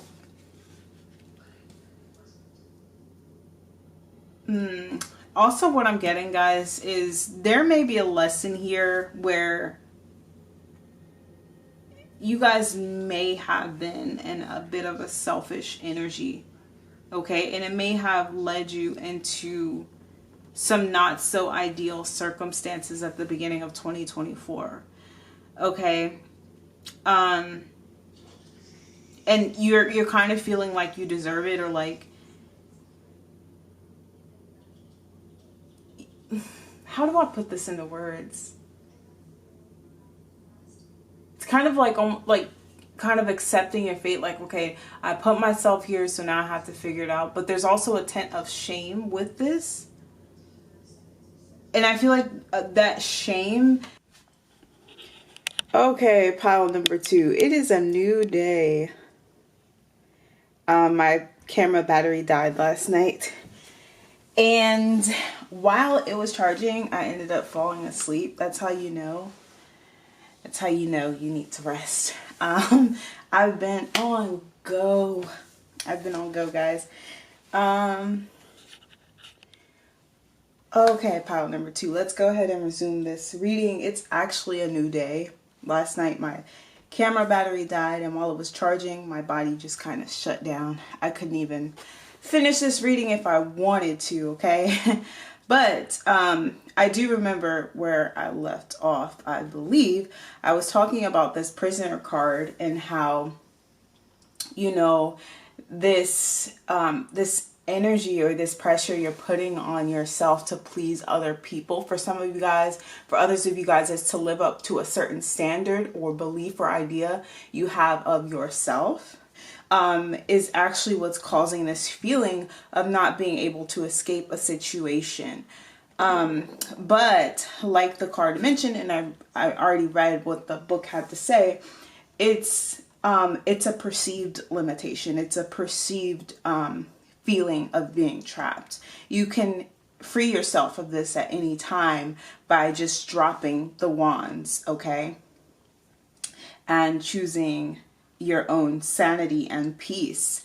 If you feel like you have to carry this because you've made some sort of promise to yourself, or you made some sort of promise to someone else, even if it was unspoken, Spirit is saying, you know, sometimes we have to release something in order to see it more clearly. And that's the energy of the Hanged Man, where he has to sacrifice a situation, take a step back in order to see it from a different perspective. Okay. And I feel like that's where this energy of surrender is coming from. I do feel like with the 10 of Wands that this is going to reach a head at the beginning of the year where you have no choice but to release it and let go and let God. Okay. And you may perceive this as being a failure, but Spirit is saying, you know, what the card says, I understand that a mistake is only an opportunity to learn. Okay. It's okay to admit you made a mistake. It's okay to admit that you are wrong about something. It's okay to admit that you were deceived, that you were betrayed for some of you guys. It's okay to admit that you trusted the wrong people, that you trusted your judgment and your judgment happened to be wrong. It's okay to admit that. And in admitting it, we can begin to heal. We can begin to transform and change the situation. Whereas before we felt bound to it because we already made this choice and we have to see it through type of thing, you know? And like I said, you are also learning this lesson of being in service to others, especially with the advocate here. I do feel like you guys have been put in situations where you have had to stand up for yourself or set some sort of boundary with yourself or other people. Okay. And in doing that, you're learning to do the same for other people. I feel like you're developing more empathy for other people in all of this as well.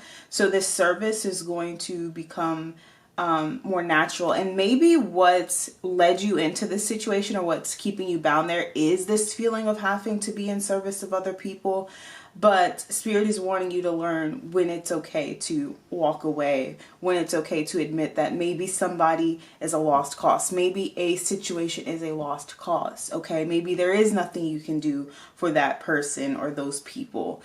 People have to want change for themselves as well. And people have to respect you as a human being as well. And it's okay to close the door on people who aren't on the same wavelength. Okay, we don't have to save everybody. We can't save everybody. Okay. Everyone has their own lessons to learn, their own karma. And I do feel like you are going through a karmic cycle at the beginning of this year. So let's go ahead and take a look at what's going to be happening for you in the middle of the year.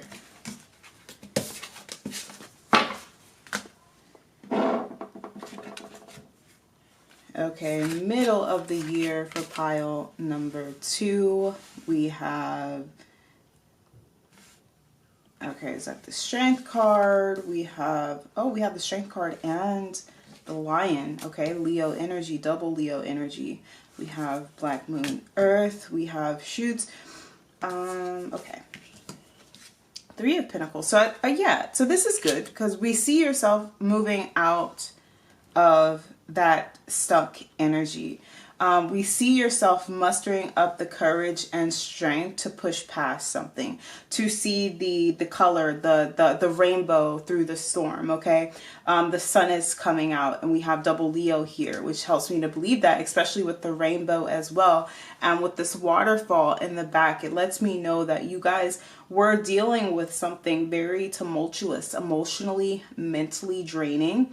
But towards the middle of the year, the sun begins to shine on this situation. Something happens that allows you to free yourself from the shackles of whatever this is. And I do feel like it's more freeing of you mentally, spiritually, and emotionally, because I feel like you were only stuck in whatever situation that was, mentally, emotionally, spiritually, even for some of you guys. But this is you freeing yourself from that, okay? This is you getting grips on your instincts, maybe becoming more financially savvy, okay? Some of you guys could be making investments. There's a lot of green here, and we got a lot of green and pile end of the reading, but for you guys it's showing up in the middle, so that's a good sign. You guys could be gaining some sort of recognition for your work.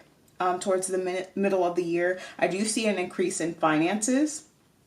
So for those of you guys who are looking for a job, a better paying job, or maybe looking to be promoted, or maybe looking to quit a job and venture into entrepreneurship, or you're already an entrepreneur and you're looking to expand your business or gain more clientele, or gain clientele if you haven't had clientele, it's looking up for you in the middle of the year. Okay. For some of you guys, you could have been dealing with a lot of financial difficulties at the beginning of the year. And Spirit is saying it's because you had people around you draining your energy. Okay, you had people putting a damper on your energy. And I kind of picked up that energy in pile number 1 as well. And I keep bringing that up. Maybe you guys could pick up more messages in pile number 1 as well. But being around negative people can kind of taint us when it comes to pursuing our goals or attracting the things that are meant for us in our life, attracting money, keeping money. When we're around negative people, it's like they put holes in our auric field, like, and the good energy just kind of flows out. It's kind of just spilling over and wasting. I do feel like you make some sort of decision in the middle of the year to escape whatever that negative energy is, whether it was coming from yourself or other people, especially with these rainbows here. Okay, you guys could be rainbow children. Some of you guys could be having children, or if you already have children, I see relationships being mended, or stronger bonds being formed in the middle of the year. For those of you guys who have children, it's like your load becomes a little lighter with your kids. I do feel like some sort of like harmony is established towards the middle of the year when it comes to your parenting or family life. Let's see, we have the Temperance. Actually, that's the Sun card. Right? No, that is Temperance. So we have the Temperance, the Knight of Cups, and the Strength card here. That's very beautiful energy, guys. I feel like you guys finally decide to trust your intuition. And if you look at here, it's a man, but he has this white on, and there's like a dress, and it looks like a tube top. So he's looking a little feminine. And if you look at this card as well, to me, that looks like a masculine person. It looks like the same person in this card, to be honest. So I do feel like this is you trusting your intuition, allowing your intuition to guide you into this healing. This is also the universe, God, source, creator, whatever you believe in, guiding you into the promised land, pretty much. But this is your intuition speaking to you, and God speaks to us through our intuition. And I feel like this is you finally deciding to trust your intuition. With the Strength card, it's finally overcoming any strongholds, any addictions, any negative thinking, negative perceptions of ourselves. It's gaining the confidence to stand up for ourselves. It's setting boundaries. It's kicking ass and taking names, you know. And with this Knight of Cups, what I was getting at with this feminine energy here, it's like you're balancing out your masculine and feminine energy towards the middle of the year. Some of you guys could have been suppressing a lot of your emotions out of fear, maybe thinking, oh, that's that's a weak thing to do. Even if you're a woman, we can be conditioned to perceive our feelings as being weak. Women are too emotional. And so we go our lives trying to suppress that aspect of ourselves in order to not appear to be too emotional or feminine, because for whatever reason, we've seen that as negative. But the only way through your feelings is to feel them. You know, suppressing them, pretending they're not there is not going to help us deal with them. They're always going to resurface in some way, shape, or form. And it can show up as keeping us stuck in situations, making us feel like we can't move on or move forward. But that's because we're not addressing how we're actually feeling. And sometimes that is the key. A lot of times that is the key, but this is you tapping more into that feminine energy and not being afraid of it, and unlocking a world that you didn't know existed.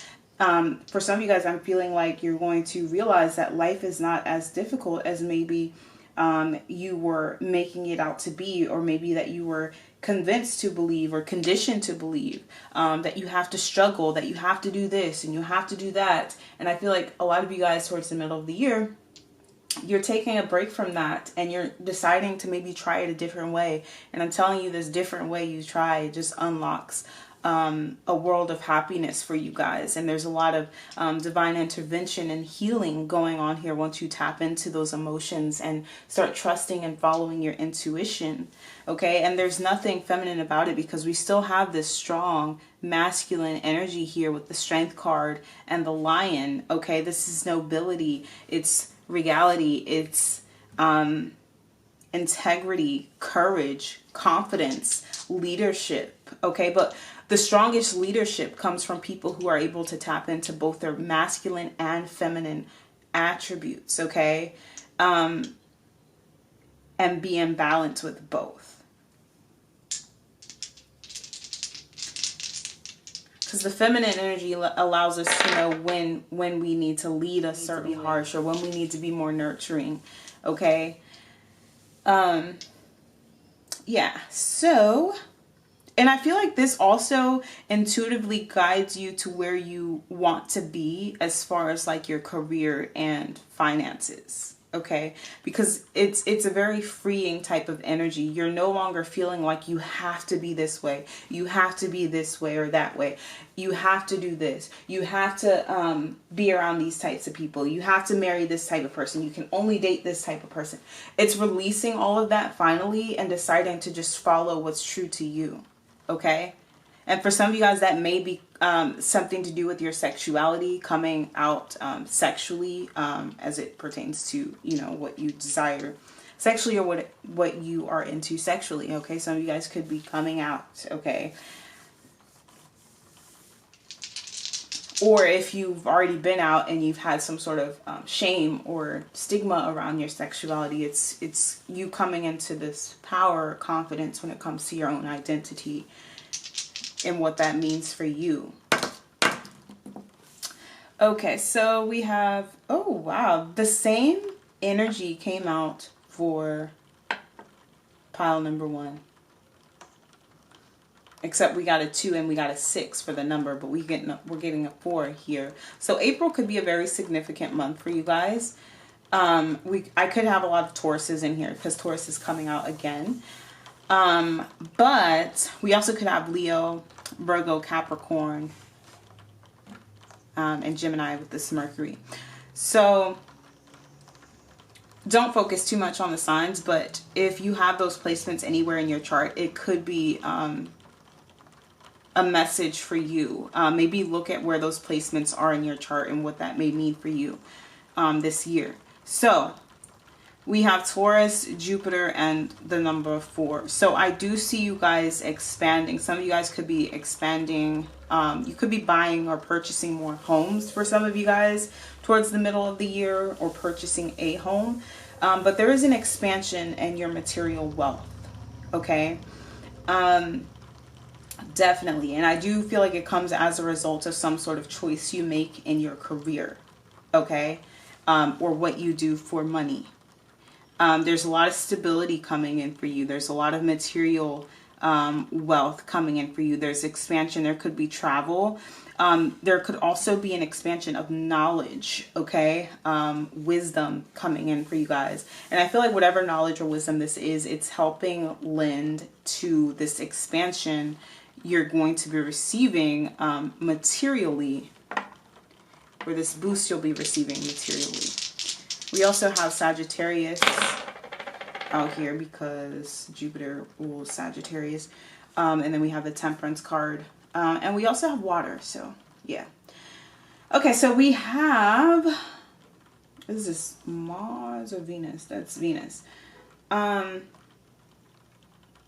that's Venus. I don't know why those two confuse me. Mercury, Venus, and Mars confuse me so much. So we have Venus, Cancer, and 2. This to me looks like relationship, family. Okay, there's a strong love connection coming in for you guys towards the middle of the year. This could be the person that you start a family with. Whoever this person is, they feel like home. This is a very nurturing energy. This person makes you feel good. This person could be a homebody. You could be a homebody with this person. You guys ultimately end up building a beautiful home with somebody. Or you meet the person that you're going to end up building a beautiful home with. I feel like towards the middle of the year, you kind of begin focusing on what really matters to you. And you're realizing these things by what they feel like rather than, you know, what you're thinking. Where we picked that King of Swords up energy in the beginning of the year. I'm so glad that we now have the Knight of Cups. And the Knight of Cups is, you know, he is not the King of Cups, but the fact that we went from the King of Swords to now we're venturing over into the cup side, the emotional, the watery side of things, instead of focusing only on the mental. You're not going to start off as a professional, as a pro, right? But you are starting in the right place. And the Knight of Cups for me is the energy of dreams. It's the energy of intuition, vision, and love in its purest form, in its innocent form, you know, the starting out of that. And it's okay to trust that. And, you know, starting out there with this Knight of Cups in the middle of the year, you do have the potential to grow into the King of Cups eventually, someone who has full mastery over their emotions. But I love this energy for you, pile number 2, towards the middle of the year. I really do. Because I feel like this energy is leading you to places that you've dreamt of, okay? That you may have definitely felt were impossible at the start of the year, okay?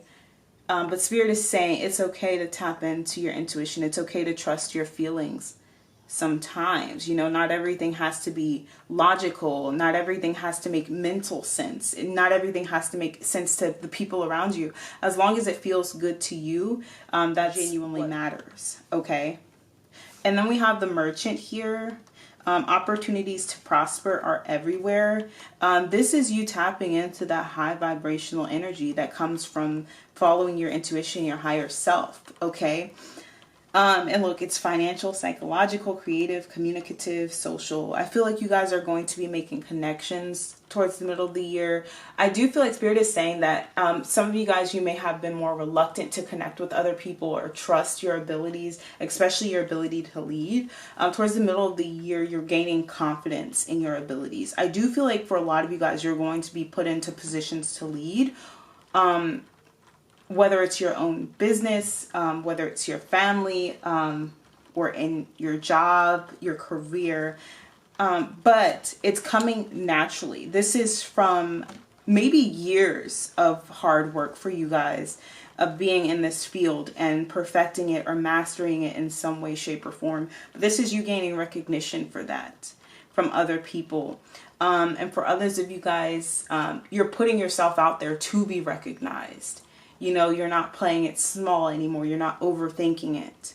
And so this, whatever this recognition is, it comes very naturally through your personality, through your ability to be social and communicate with other people, and whatever natural talent you already have and have perfected. And it's bringing financial stability to you. as well as, you know, this loving relationship here. For those of you where money has been a struggle for you, and you've been putting love to the side because of that, I feel like this newfound financial security is going to allow you to finally embrace love in the romantic sense, okay? And that's what brings this person in, okay? All right, so that's the middle of the year.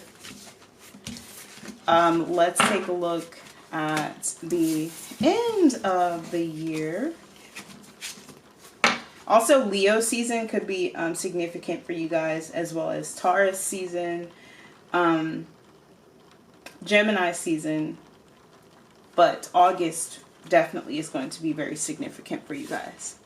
And August is technically the middle of the year, so. All right.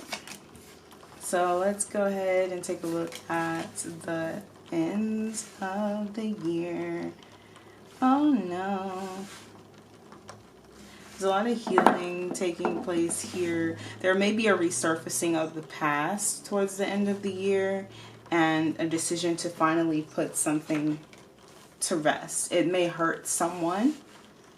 It may hurt yourself, but it's something that has to be done in order for you to move forward.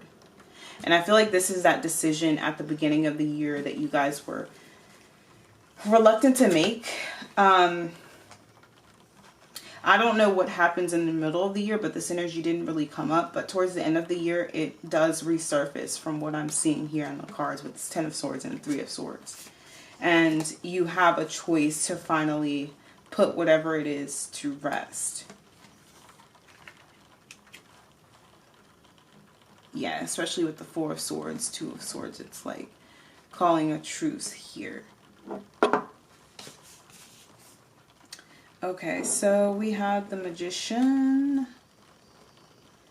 I am a master manifester, ancestral wisdom. Okay, we have compromise and responsibility. Yeah, this is that compromise. Something has to be let go of here. I feel like it's someone who has been giving you a lot of grief, a lot of trouble in your life. And you may have felt like, and I feel like that's kind of where that prisoner card was coming from, you know. You may have felt like you had some sort of obligation to this person or these people, right? And you're realizing that your happiness and or success can only come after you end whatever this is. You know, and with the Knight of Pentacles here, it's an energy of commitment. It's an energy of working towards your goals, no matter how difficult they may be. It is a very slow moving energy, but it's a responsibility is right under that. So I feel like a lot of you guys are setting boundaries with people. For some of you guys, you're actually turning your back on someone or some people, just completely turning your back and choosing peace.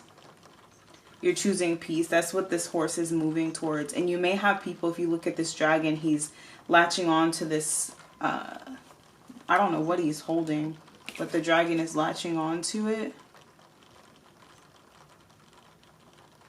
And so I feel like whatever this is, it's not going to let you go in peace. It's not going to just take your word and say, okay, you know, whatever, you know, whatever you feel, I respect that.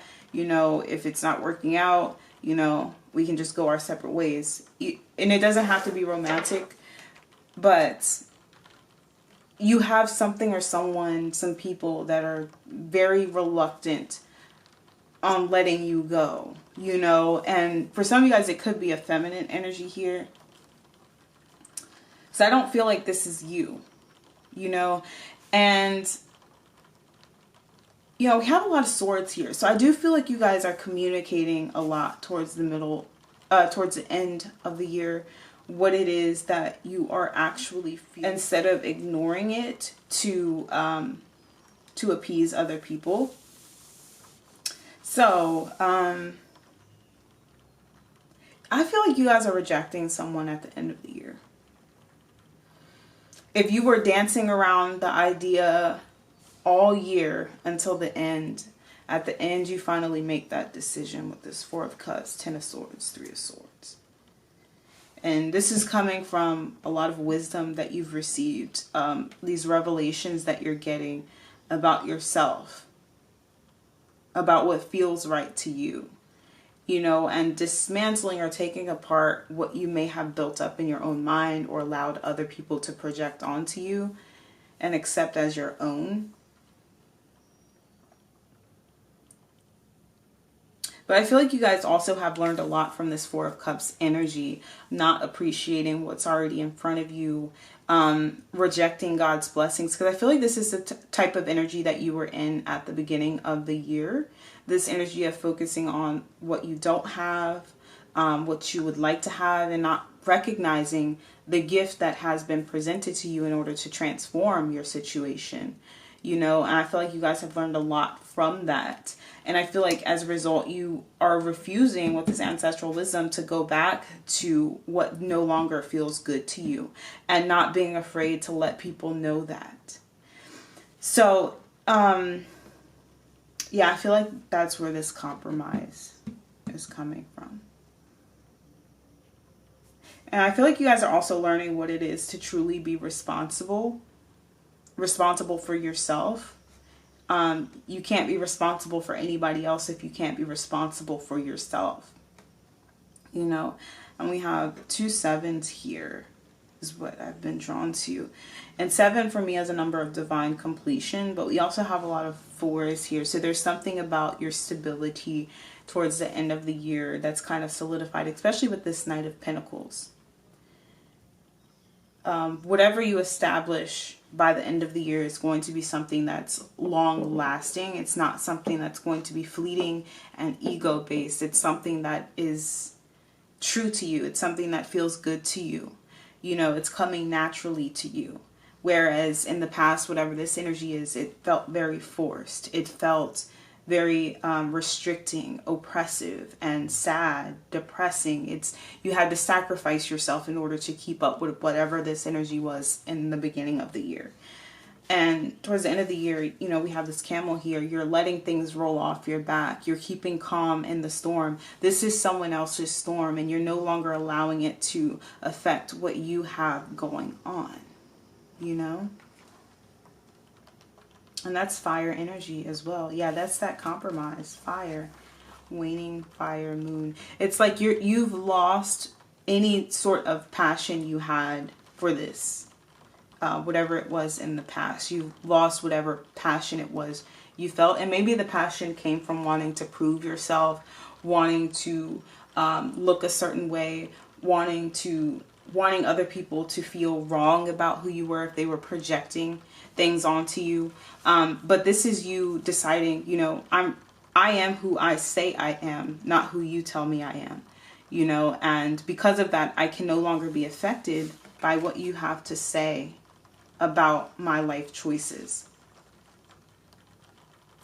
And that is the ultimate, I'm hearing God say, you know, that's the ultimate stab for whoever this is, because I feel like this is a very low vibrational energy who has been trying so hard to keep you stuck in some sort of cycle with them, you know. And this is you finally saying, you know, I choose something different for myself. I'm a master manifester. I can have whatever I want in this life if I put my mind to it, if I commit to it, if I learn responsibility and discipline. Yeah, I see a lot of maturity happening for you towards the end of this year. Guys, you came through a lot to get to where you're going. And there's partnerships here. There could be love. There's a harmonious relationship here for a lot of you guys. It's Libra energy with the number 6 and Venus. But I'm hearing you guys will be married to a beautiful person, male or female. This is somebody you're very attracted to aesthetically, visually. It's someone you're very physically attracted to. Okay? And it's someone you get along with well. It's someone that you work with well. There's a lot of balance here. This person could be very feminine. Now, for others of you guys, this could be you, again, tapping more into your feminine energy here, focusing more on your beauty rituals, focusing more on, you know, how you're presenting physically, putting more time and energy into your looks, okay? And this is like you becoming more beautiful or handsome. Let's see what else we got here. You have Gemini and the number 5 and the Sun. Yeah, this is a change. So this energy here, the Gemini, the 5, and the Sun, for me, well, the 5th house is the inner child, you know, it's Leo energy. And then we have the Sun here. So again, this is a change in the way that you're presenting, the way you're choosing to show up in the world, the way you're choosing to express yourself. And with the Gemini here, again, there's that duality, the balance, the twins, the masculine, feminine principle, balancing that out within yourself, okay? Choosing not to ignore your feelings and emotions, but choosing to lean more into them, and as a result, becoming more clear, becoming more clear. Honestly, that's the best word to describe it, on a lot of things about yourself, about the world, the way you see the world, and yourself is shifting because of that. You're realizing life is not as hard as maybe you were making it in the past, or allowing other people to make you believe. But also the Gemini energy is mercurial. It's very mental. It's communication. It's truth telling. It's also very creative energy for me. Geminis to me are very creative, or they can be very creative when it comes to their writing and expression with throat chakra. But I'm hearing you guys could be dressing well, but there's definitely an increase in finances here. And so you're able to spend more on things that are going to make you more attractive. And it's something that you enjoy doing. But like I said, there's this energy of you showing up differently, being more confident, choosing to express yourself more creatively and more true to who you genuinely are versus how other people want you to be. And this is going to attract the right opportunities and the right people to you, okay? Versus attracting people who make you feel like you have to compromise or sacrifice who you are in order to be of value, okay? All right, let's roll this one more time. But again, that Gemini season could be very significant for you guys. Okay, so we have 6, we have Pisces, and we have the Sun again. So some of you guys could be Pisces, Gemini, Libra, Virgo, the 6th house here. Yeah, we have Aries with the Magician. You could be any sign. But anyways, Leo season, Gemini season, Virgo season could be very significant times for you guys. But we have, they're saying watch out for who you're meeting and who you're communicating with during Gemini season and during Taurus season. Be careful, like not be careful, but pay attention to the interactions you're having during those times. But anyways, we have Pisces and the Sun. This is things that were hidden being revealed. Okay, and it's freeing you up to balance out your energy. But also what I'm getting is your dreams are going to be revealing certain things to you. This is your intuition speaking to you. Pisces could also be the sign that rules over hidden enemies. So like I said, things that were in the dark are going to be revealed to you, and I feel like it's mostly coming through your intuition. So don't doubt what you are feeling and receiving intuitively, and even in your dreams, because they're trying to show you something that you may have been ignoring. But I feel like at the end of the year, it's going to be very apparent for you. And with the 6 here, 6th house is Virgo. This is health and routine. So for some of you guys,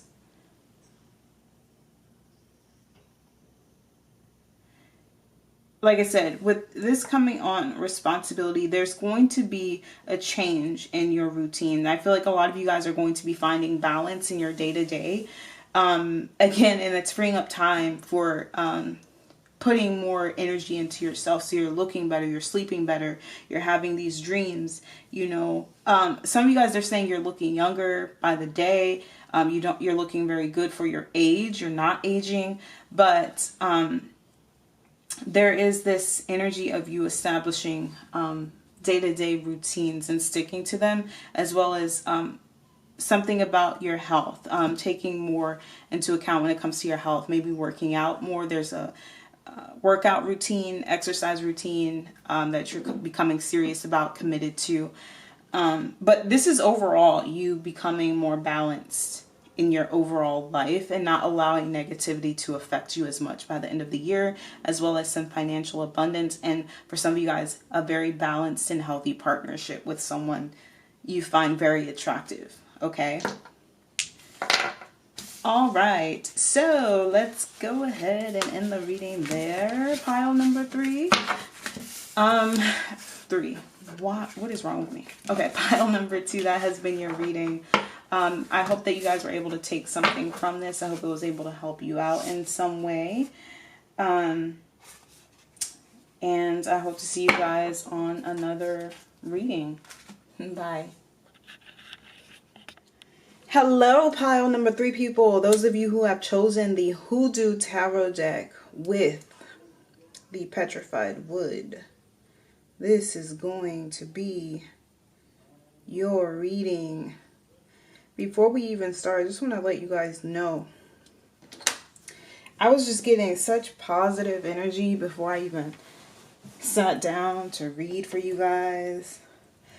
I was just eating my breakfast and, something told me to come finish your part of the reading. So I'd already finished pile 1 and 2. And before I even got to it, my energy just boosted. My mood boosted. I just felt some positivity. And then Spirit intuitively said, or I intuitively felt, if you guys are, going through anything in this pile, Spirit is saying to go to your favorite metaphysical shop. Okay, your favorite one, not the one closest to you. If that's your favorite one, then go to that one. But go to your favorite metaphysical shop and pick up a new crystal, some herbs, a book, a deck of cards, anything that calls to you. Obviously, if you don't have the money like that to just splurge on those types of things, just pick up something inexpensive that calls to you, or even just go outside, go on a walk, and if a rock or a stick or something calls to you, just pick it up. Hug a tree, sit in the grass, put your feet on the grass, keep this positive energy up. Okay, just keep that positive energy up. And you guys chose this Petrified Wood, so this actually may call to some of you guys. I'm actually going to read from the book what it has to say about Petrified Wood. I just feel called to, but there's just so much positive energy in this pile. But also what Spirit was telling me too is, if some of you guys are trying to manifest a specific person or a person, if you're single and you have no one in mind, they do sell those candles, particularly the white one or a pink one or a green one, of the couple, and light it. Of course, state your intention, put your energy into it. You don't even have to say it out loud. If you feel it in your heart, put your vibrations on the candle. Just hold it while thinking about it or feeling whatever it is you're trying to call into your life, or whoever it is you're trying to call in your life. And be specific. We don't want to call in someone generic or in general. Be very specific with the type of person you're trying to call into your life. And if it's a specific person, be very specific on how you want that person to show up in your life. Okay? If the person, a specific person you're dealing with, is held down by negative energy, be it their own or outside influences, just ask for that energy to be removed from that person. Ask for them to have sight, clarity, healing, whatever it is that they need to be a better person for you, so that the true love can shine through, okay, for you guys to be together. You know, if you know it's meant to be with this person. Now, petrified wood is not in here. Maybe there's a more professional name for it. All right, just a second, guys. I'm going to take a look and see if I can find something on petrified wood. You can skip through this.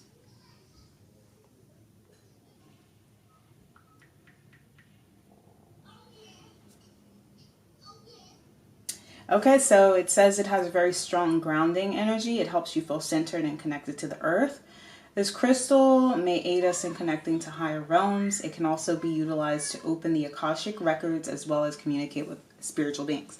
Now, this is very interesting what it says about the Akashic records. I'm going to do a reading on the Akashic records. I've just been really drawn to connecting with the Akashic records. And my spirit guides have told me numerous times to, and it's come up in some reading recently, that you're going to heal through your Akashic records. Or maybe it's something they told me. But there's a lot of healing to be had through the Akashic records. And I literally just listened to a podcast the other day by accident. It just automatically populated. And it was about the Akashic records. So I do feel called to do a reading on that. And you guys should check it out. But also do a little research on your own if it's something that interests you. Pile number 3. But Spirit is saying that 2024 is going to be a great year for you guys. And pile number 3 is always like my super spiritual pile. Okay, you guys, I don't know what you guys are into. Obviously, you're watching a tarot reading, so you're probably very spiritual yourself. Even if you're just starting out, there's something mystical, otherworldly about you that you're connected to, that really draws you into this sort of thing, even if you're new here. Okay. And you may discover a lot about yourself through the Akashic records, okay? Someone who is gifted in that, you can try doing it yourself. Read up on how you're able to do that. You have to specifically ask to be shown the Akashic records.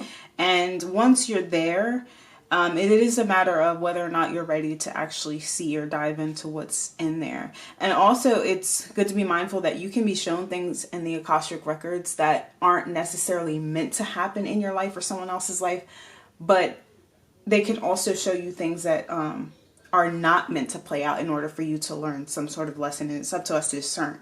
So, you know, I don't know, it's for a certain type of people.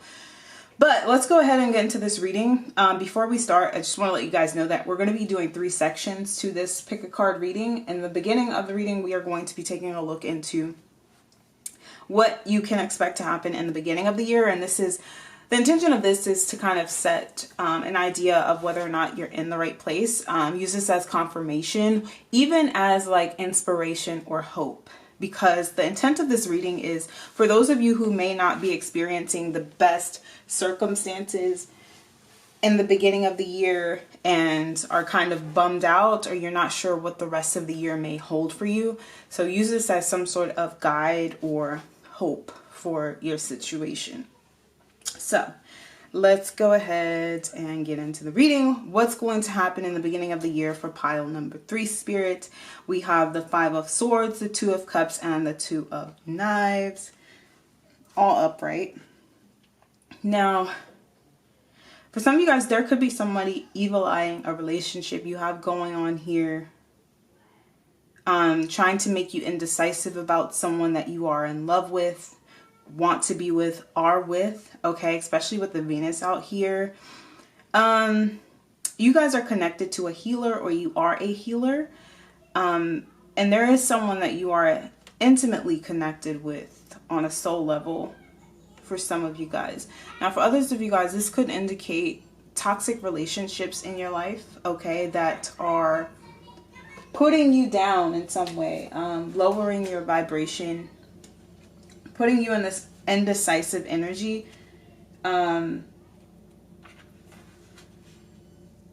And I feel like some of you guys don't know if you should walk away from whatever this relationship or relationships are. Okay. We have the sword here. This is thoughts of revenge. Could be a lawsuit even. If this card is drawn, you perceive something to be unjust and need to take action to set things right. The serpent's tongue depicted on the card represents agitated discussion, so there are bound to be heated arguments with regard to the matter concerned. Okay. I do feel like a lot of you guys have somebody who is fake in your life. Okay. We have the mask. Somebody is hiding something. If you draw this card, somebody is lying. They are desperately keeping up an illusion that conceals something altogether different, which you need to know. This card reveals that there will be a denouncement or revelation. The mask will fall. So, like some of you guys, you have somebody who's evil-eyeing a relationship or evil-eyeing somebody that you are in love with. Okay, and they're purposely trying to deceive you in order to keep you away from this person. That's for some of you guys. For others of you guys, this is just a straight up deceptive person in your life, whether you are in a relationship with this person, whether they are a friend or family member, an acquaintance, a coworker, someone in your life that you share some sort of connection with, because we have the Two of Cups here. There is a connection there. You share something with this person. This person has been lying to you about something. There could be a lot of arguments going down here. There could be disagreements happening. For others of you guys, though, or however this may play out, you know exactly what's going on, or there's someone around you who knows what's going on, who wants to shed light on what is going on. Okay. There could be a reignition of some passionate feelings or loving feelings for someone that you may have been with in the past in the beginning of this year that resurface. Now, I'm going to get really specific because Spirit is literally telling me this and I can't ignore it. But for those of you who are dealing with a soulmate or a twin flame, we know how that goes down. There's always some sort of interference somewhere. Someone hating, someone being a degenerate, someone just doing stuff that they shouldn't be doing in order to interfere with two people coming together. For whatever their reasons may be for doing this is besides the point. But as I'm talking about this, we have the Libra and 7, okay? And we have Neptune, the planet Neptune. So, where's that? That's Uranus, sorry. No, that's Neptune. Yeah, that's Neptune, I think. I always get that. I learned all of the signs of the planets and I literally keep forgetting them. But anyway, back to this. We have the reconciliations, the wailing tree. Like, you guys are longing for each other. If this is two soulmates, two twin flames that have been separated, you've been longing for this person. This person has been longing for you. If you look at Nichols, it's two people working together, which I never really see in many tarot decks. So that's very interesting. But, and then we have the Venus here and the sword and the mask. I feel like there's someone desperately trying to keep two people separated as we're starting this year. And you may, if you've forgotten about this person or you kind of put it on the back burner, you haven't been worried about it. I do feel like certain feelings come up again in the beginning of the year. Now, I feel like for some of you guys, you're on the end of this where you may have been the one who's been done wrong, talked about in order to get someone to see you in a negative way. Okay, sorry about that. I ran out of memory on my memory card. And I may have to transfer some stuff off of my memory card. So, but anyways, like I was saying, I do feel like there's like a relationship that's going through some sort of strain in the beginning of the year, whether it's happening in real time at the beginning of the year, or there's just the feelings of it resurfacing. But like I said, there is a snake around. There is somebody who has been doing things behind the scenes, whether this be a romantic situation or a friend doing this. Yeah. There's feelings of reconciliation occurring at the beginning of the year. There's a feeling of wanting to be with this person. There's also spiritual awakening happening for you guys at the beginning of the year. I feel like you guys are in your spirituality in the beginning of the year, whether you're purposely doing it or not. You're just getting a lot of downloads from spirits, okay? And it could be in regards to the snake you have in your life, okay? But I feel like certain masks are being shown here. Some of you guys are choosing to stand up against somebody, or you're choosing to expose people or expose this person, okay? I don't feel like it's going well or has gone well for you in the beginning of the year, or when you've done this, if it's not at the beginning of this year. But if anything, it may have caused a lot of conflict. It may have backfired when you tried to expose this person in the past or in the beginning of the year. But you guys, nonetheless, you're this fairy, okay? You bring joy to people's lives, okay? You inspire people. People are inspired by you, and you allow yourself to be inspired by others, okay? Look at that. It says divinely connected. Like I said, you're going to be very divinely connected the beginning of the year, whether it's you doing this on purpose through your practice, or whether it's just you going by your day-to-day and spirit is just choosing to connect with you always, you know, intuitive and creative.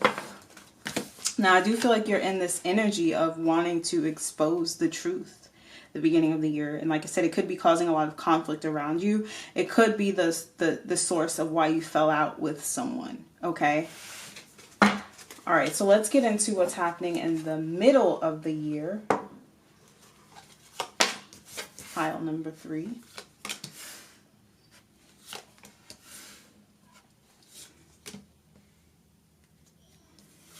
The raccoon.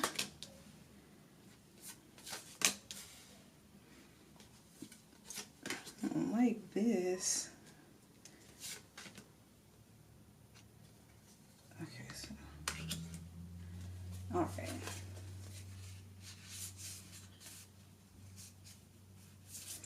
Okay. I think this goes here. Does it? I don't know. We'll just keep it out here.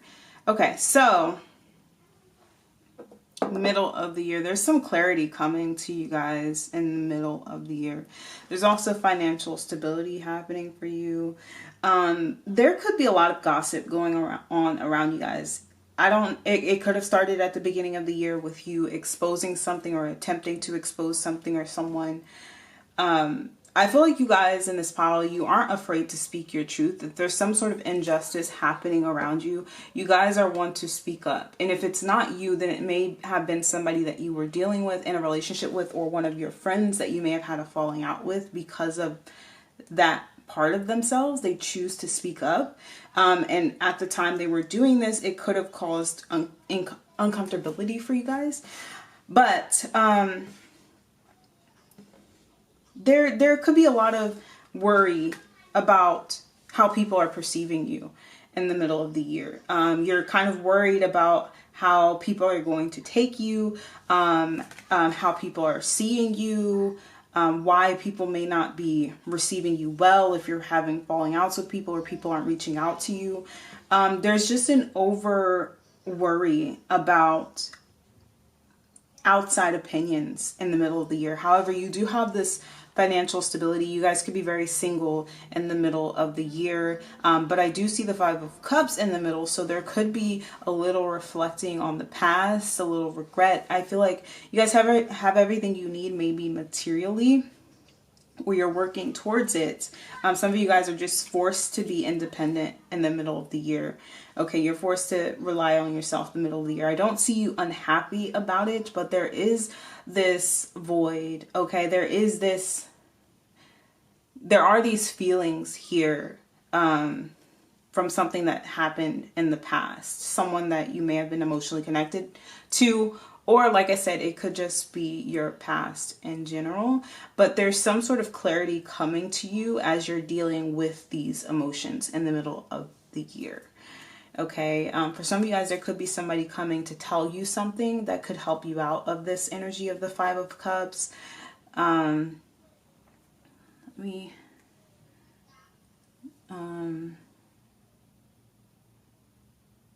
I do feel like there's somebody angry with you, though, pile number 3. And I picked that up in the beginning, and I'm picking up now still. Like, there's somebody who wants revenge on you. And this 5 of Cups could actually be the energy of that person on you. But you're here unbothered, you know, just enjoying life. You have your wine, your food, you're enjoying the luxuries of life, okay? You're going to be comfortable financially in the middle of the year, pile number 3.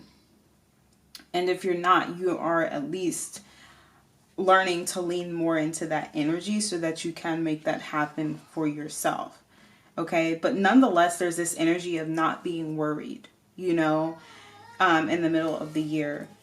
With the raccoon here, let's take a look at this one, because I rarely ever get this card.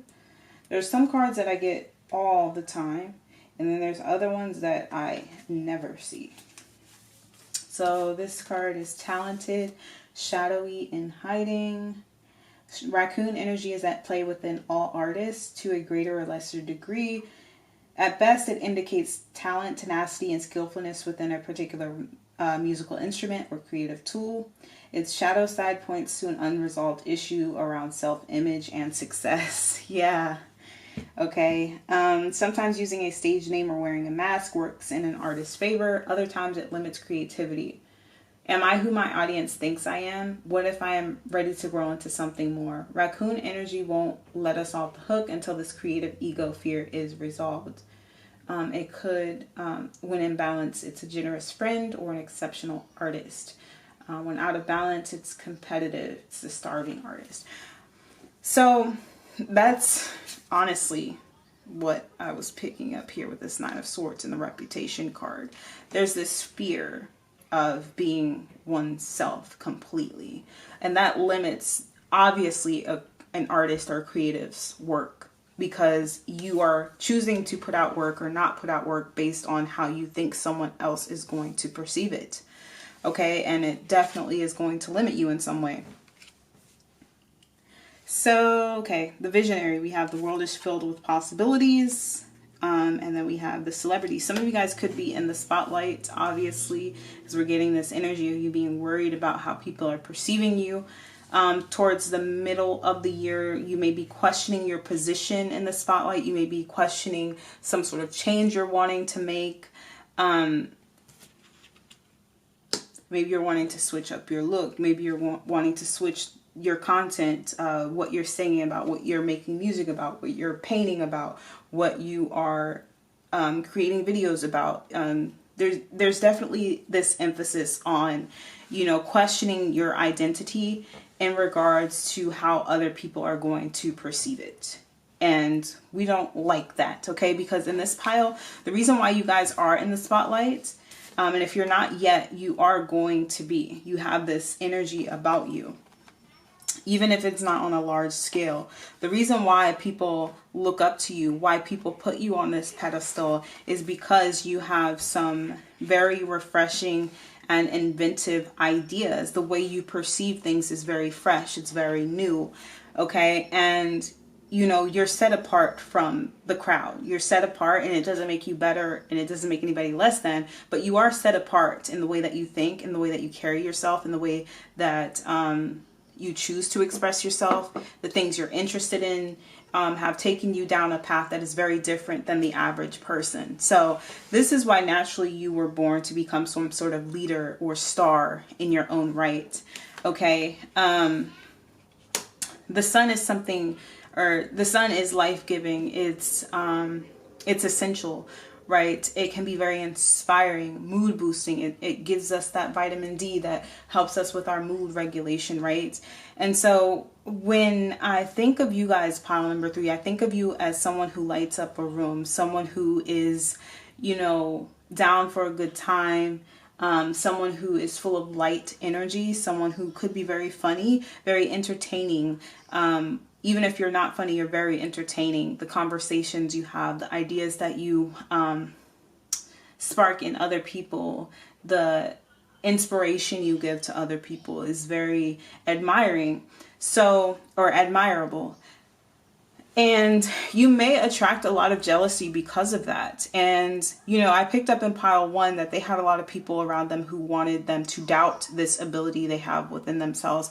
And you may have a little bit of that around you. But for you guys, I feel like it's more so coming from yourself. It could be coming from other people as well.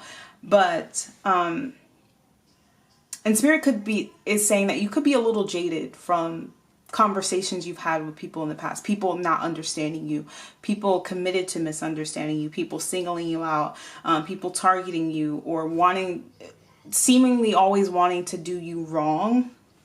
You know, being done wrong so many times kind of jades your perception on people, and it kind of jades our perception of ourselves, because at some point we begin questioning ourselves. Am I as great as I think I am? Because if I was, then why would all of these people be, you know, attacking me or doing me wrong or having these opinions about me, you know? And sometimes it's not us, okay? Sometimes it is us, okay? And it's good to reflect on that if it is.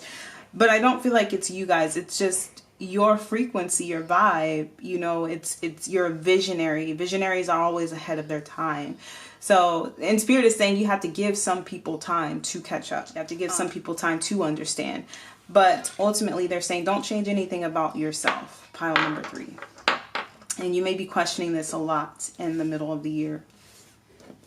Especially some of you guys, if you're not already in the spotlight, you could be thrusted into the spotlight, or you may get a bigger platform, which exposes you to more scrutiny or criticism that has you in this energy of doubting, you know, hiding certain parts of yourself, choosing not to put things out, or choosing to put like watering things down to put out and things like that. Just adjusting yourself to fit the masses. And there's no way you'll ever be enough for every single person. So do what you need to do, be yourself, and you will attract the people who are attracted to you for the right reasons. Okay.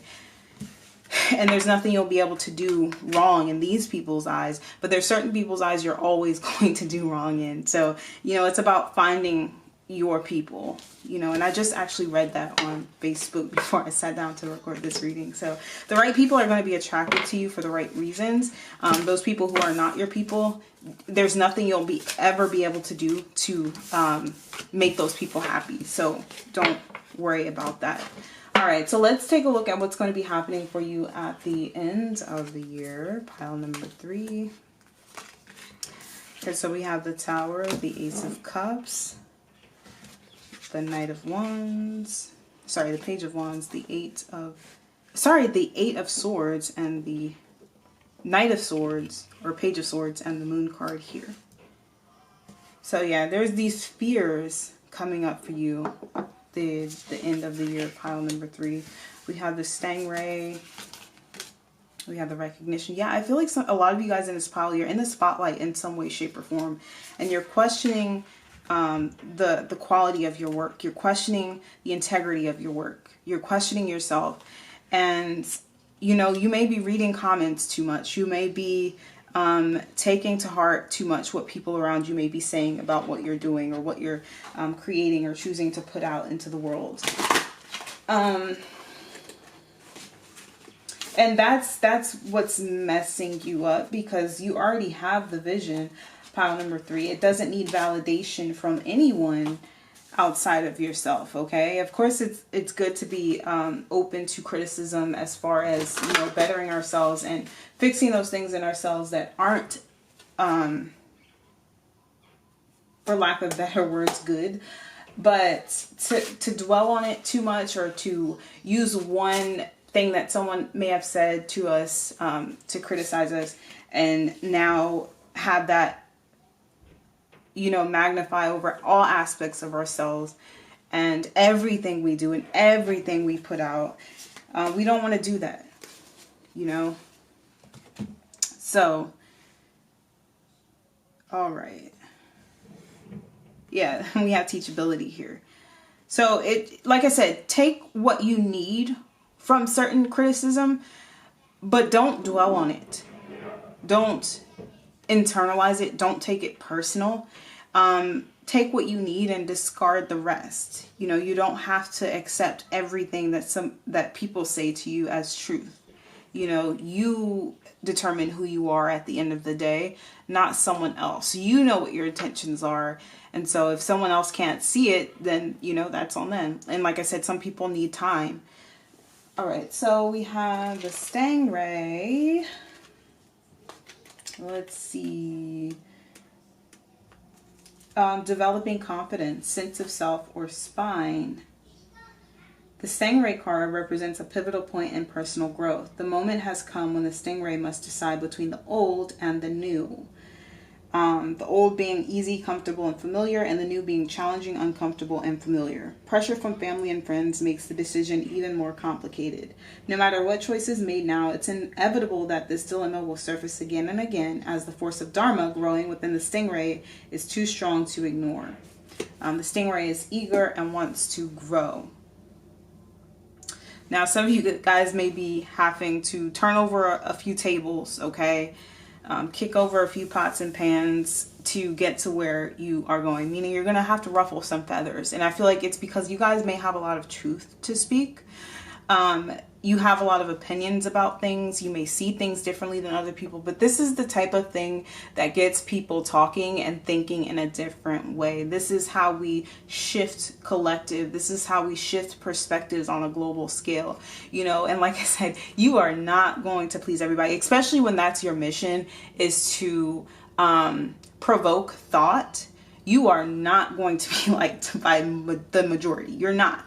You know, it's impossible because the majority is operating on a wavelength of being controlled and programmed by lower vibrational forces. You have to understand that. If you're high vibrational and you're trying to push the collective to think, you know, not even think a specific way, but just to think, you're going to be criticized, you know, but don't allow that to make you doubt yourself and what you're doing, because whatever it is you're doing, you have a lot of love for, you have a lot of passion for. There is a new beginning coming for you at the end of the year that gives you this ability to make a lot of money, guys, and it's going to enjoy doing at a core level, but there's just this fear of being judged by other people. For some of you guys, this may involve romance. It involves being with someone that maybe the people around you don't approve of. It's a relationship that isn't approved of by the people around you, or you're fearing the opinions of friends and family to do something a certain way, and your heart is calling you to do something else. You're gonna have to flip over a few tables, okay, ruffle a few feathers, okay, to get to where it is you're trying to go. But don't allow that to hold you. Don't let the fear of upsetting other people hold you back from your path, okay? This Eight of Swords with the Moon card, the only thing holding you back is your fear. So we want to break through that. We want to continue speaking our truth with this Page of Swords, Knight of Swords here. It's actually the Knight of Swords. Regardless of what other people may have to say, because like I said, the right people are going to be attracted to you regardless of what you do. And those people who are not for you, they're never going to be attracted to you. So it doesn't really matter what they think. Now, April could be a significant month for you guys.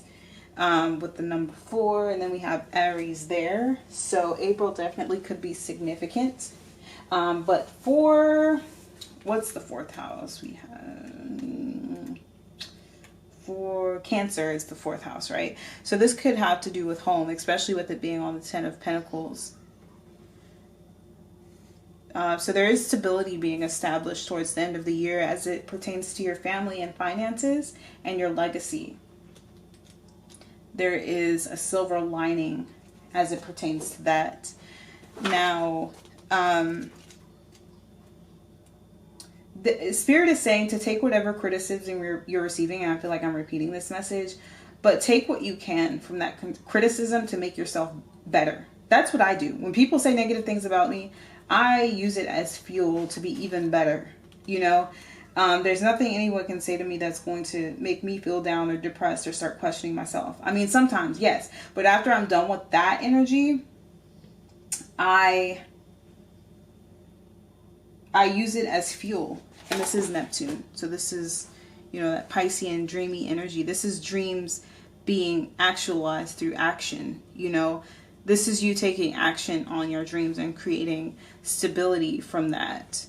But you have to be open to that criticism, because it's going to happen, you know. And whatever this thing is that you're choosing to go towards and take a chance on, it's going to upset people. You know, not everybody's going to understand what's happening here, but you have to get over your fear of the unknown and go towards it anyway. And I feel like you will. Okay, I feel like you will, because the stingray energy in you is too great. It doesn't want to stay contained. It doesn't want to stay dormant. Okay, especially with that raccoon energy that we got in the middle of the year. These are talents that you've been hiding for some time. These are things that you've been hiding about yourself from some time that can transform your life. Okay, take your career to another level if you're already in the spotlight. Okay, or take it down a different path that's going to be more fulfilling to you, you know, but you're afraid of what other people may think of it, you know. The administrator here, you are the composer, you are the conductor of your own life, okay? And Saturn is the planet of karma and time, and, you know, with our day-to-day, what we put in, what we get out of things, right? And it says, I walk with a foot in both the earthly and spiritual worlds. It's organized, structured, confident, strategic, assertive, disciplined, humanistic, moral, practical, grounded, wise, dedicated. So I do feel like there is this energy you're coming into at the end of the year. Some of you guys are choosing to go down a completely different path than what you've been on. Some of you guys are choosing to change the topics on what you've been speaking about if you're already a creator.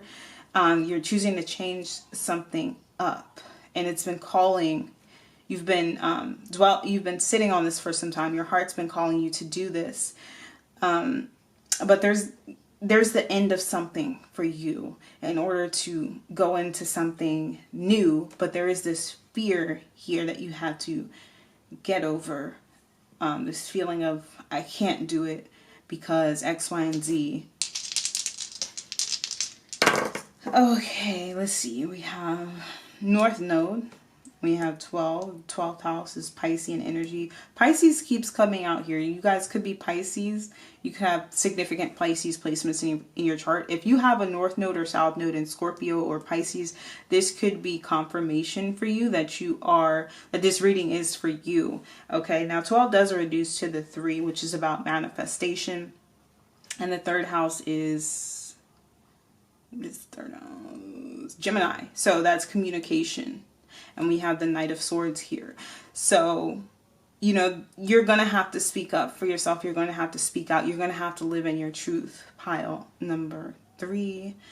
But what is it that is happening for you at the end of this year? Exactly. Singer. Sing healing songs for the world. Wow.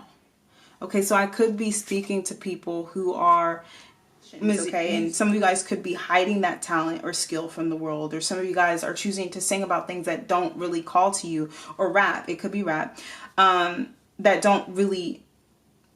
you don't think that you don't hold true to yourself, and so it's not fulfilling, and you're thinking about changing your lane or doing something different. And even if it's not actual singing, it could be speaking, and you're thinking about changing your tune, you know, your sound, and but you're reluctant about it. But at the end of the year, I feel like you're going to make that decision.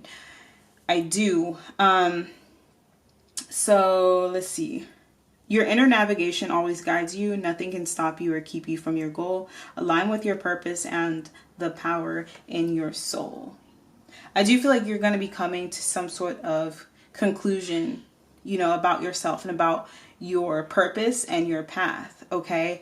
And you're going to choose to do what feels right to you instead of what looks right, okay? And I'm hearing some of you guys may change the world, even if it's not the world at large. It could be the world of a person, you, yourself, or the worlds of many. Now we have Virgo, 7, and I don't know what this is, Uranus. Okay, so This is a very spiritual energy. If you know anything about Virgo, Michael Jackson was a Virgo. Beyonce is a Virgo. Two of the world's biggest superstars are Virgos. And then we have the 7 here. 7 to me is a number of divine completion. And what's the 7th house? Libra, right? Yeah, 7th house is Libra, which rules beauty and partnership. But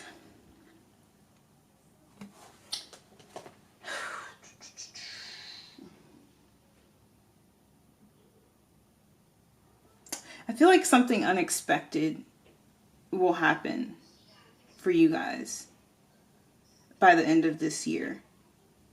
An unexpected shift. Now, Virgo rules like routine and health. And then we have like 7, the 7th house, which is beauty. Things. You could choose to change up your look, you know, and it could create something. Because Uranus rules Aquarius. It's different, you know. It brings a very unconventional type of energy. And then Virgo is a very conventional energy. But them two together, it's like the balancing of two different worlds, creating the 7 or something whole. You know, I feel like by the end of the year, you guys are going to choose to walk in your purpose. If it's not a complete decision, you've begun the process of doing so.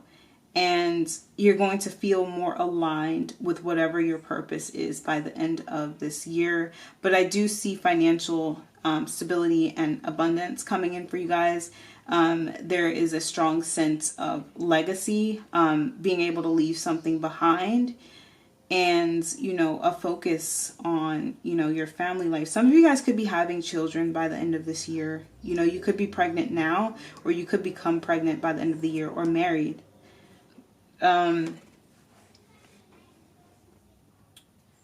Yeah. And whatever this 10 of Pentacles is, I feel like a lot of you guys were afraid of it at first, but once it happens, you're going to feel complete. I feel like if you've been feeling down, it's because you haven't been living in your truth, pile number 3.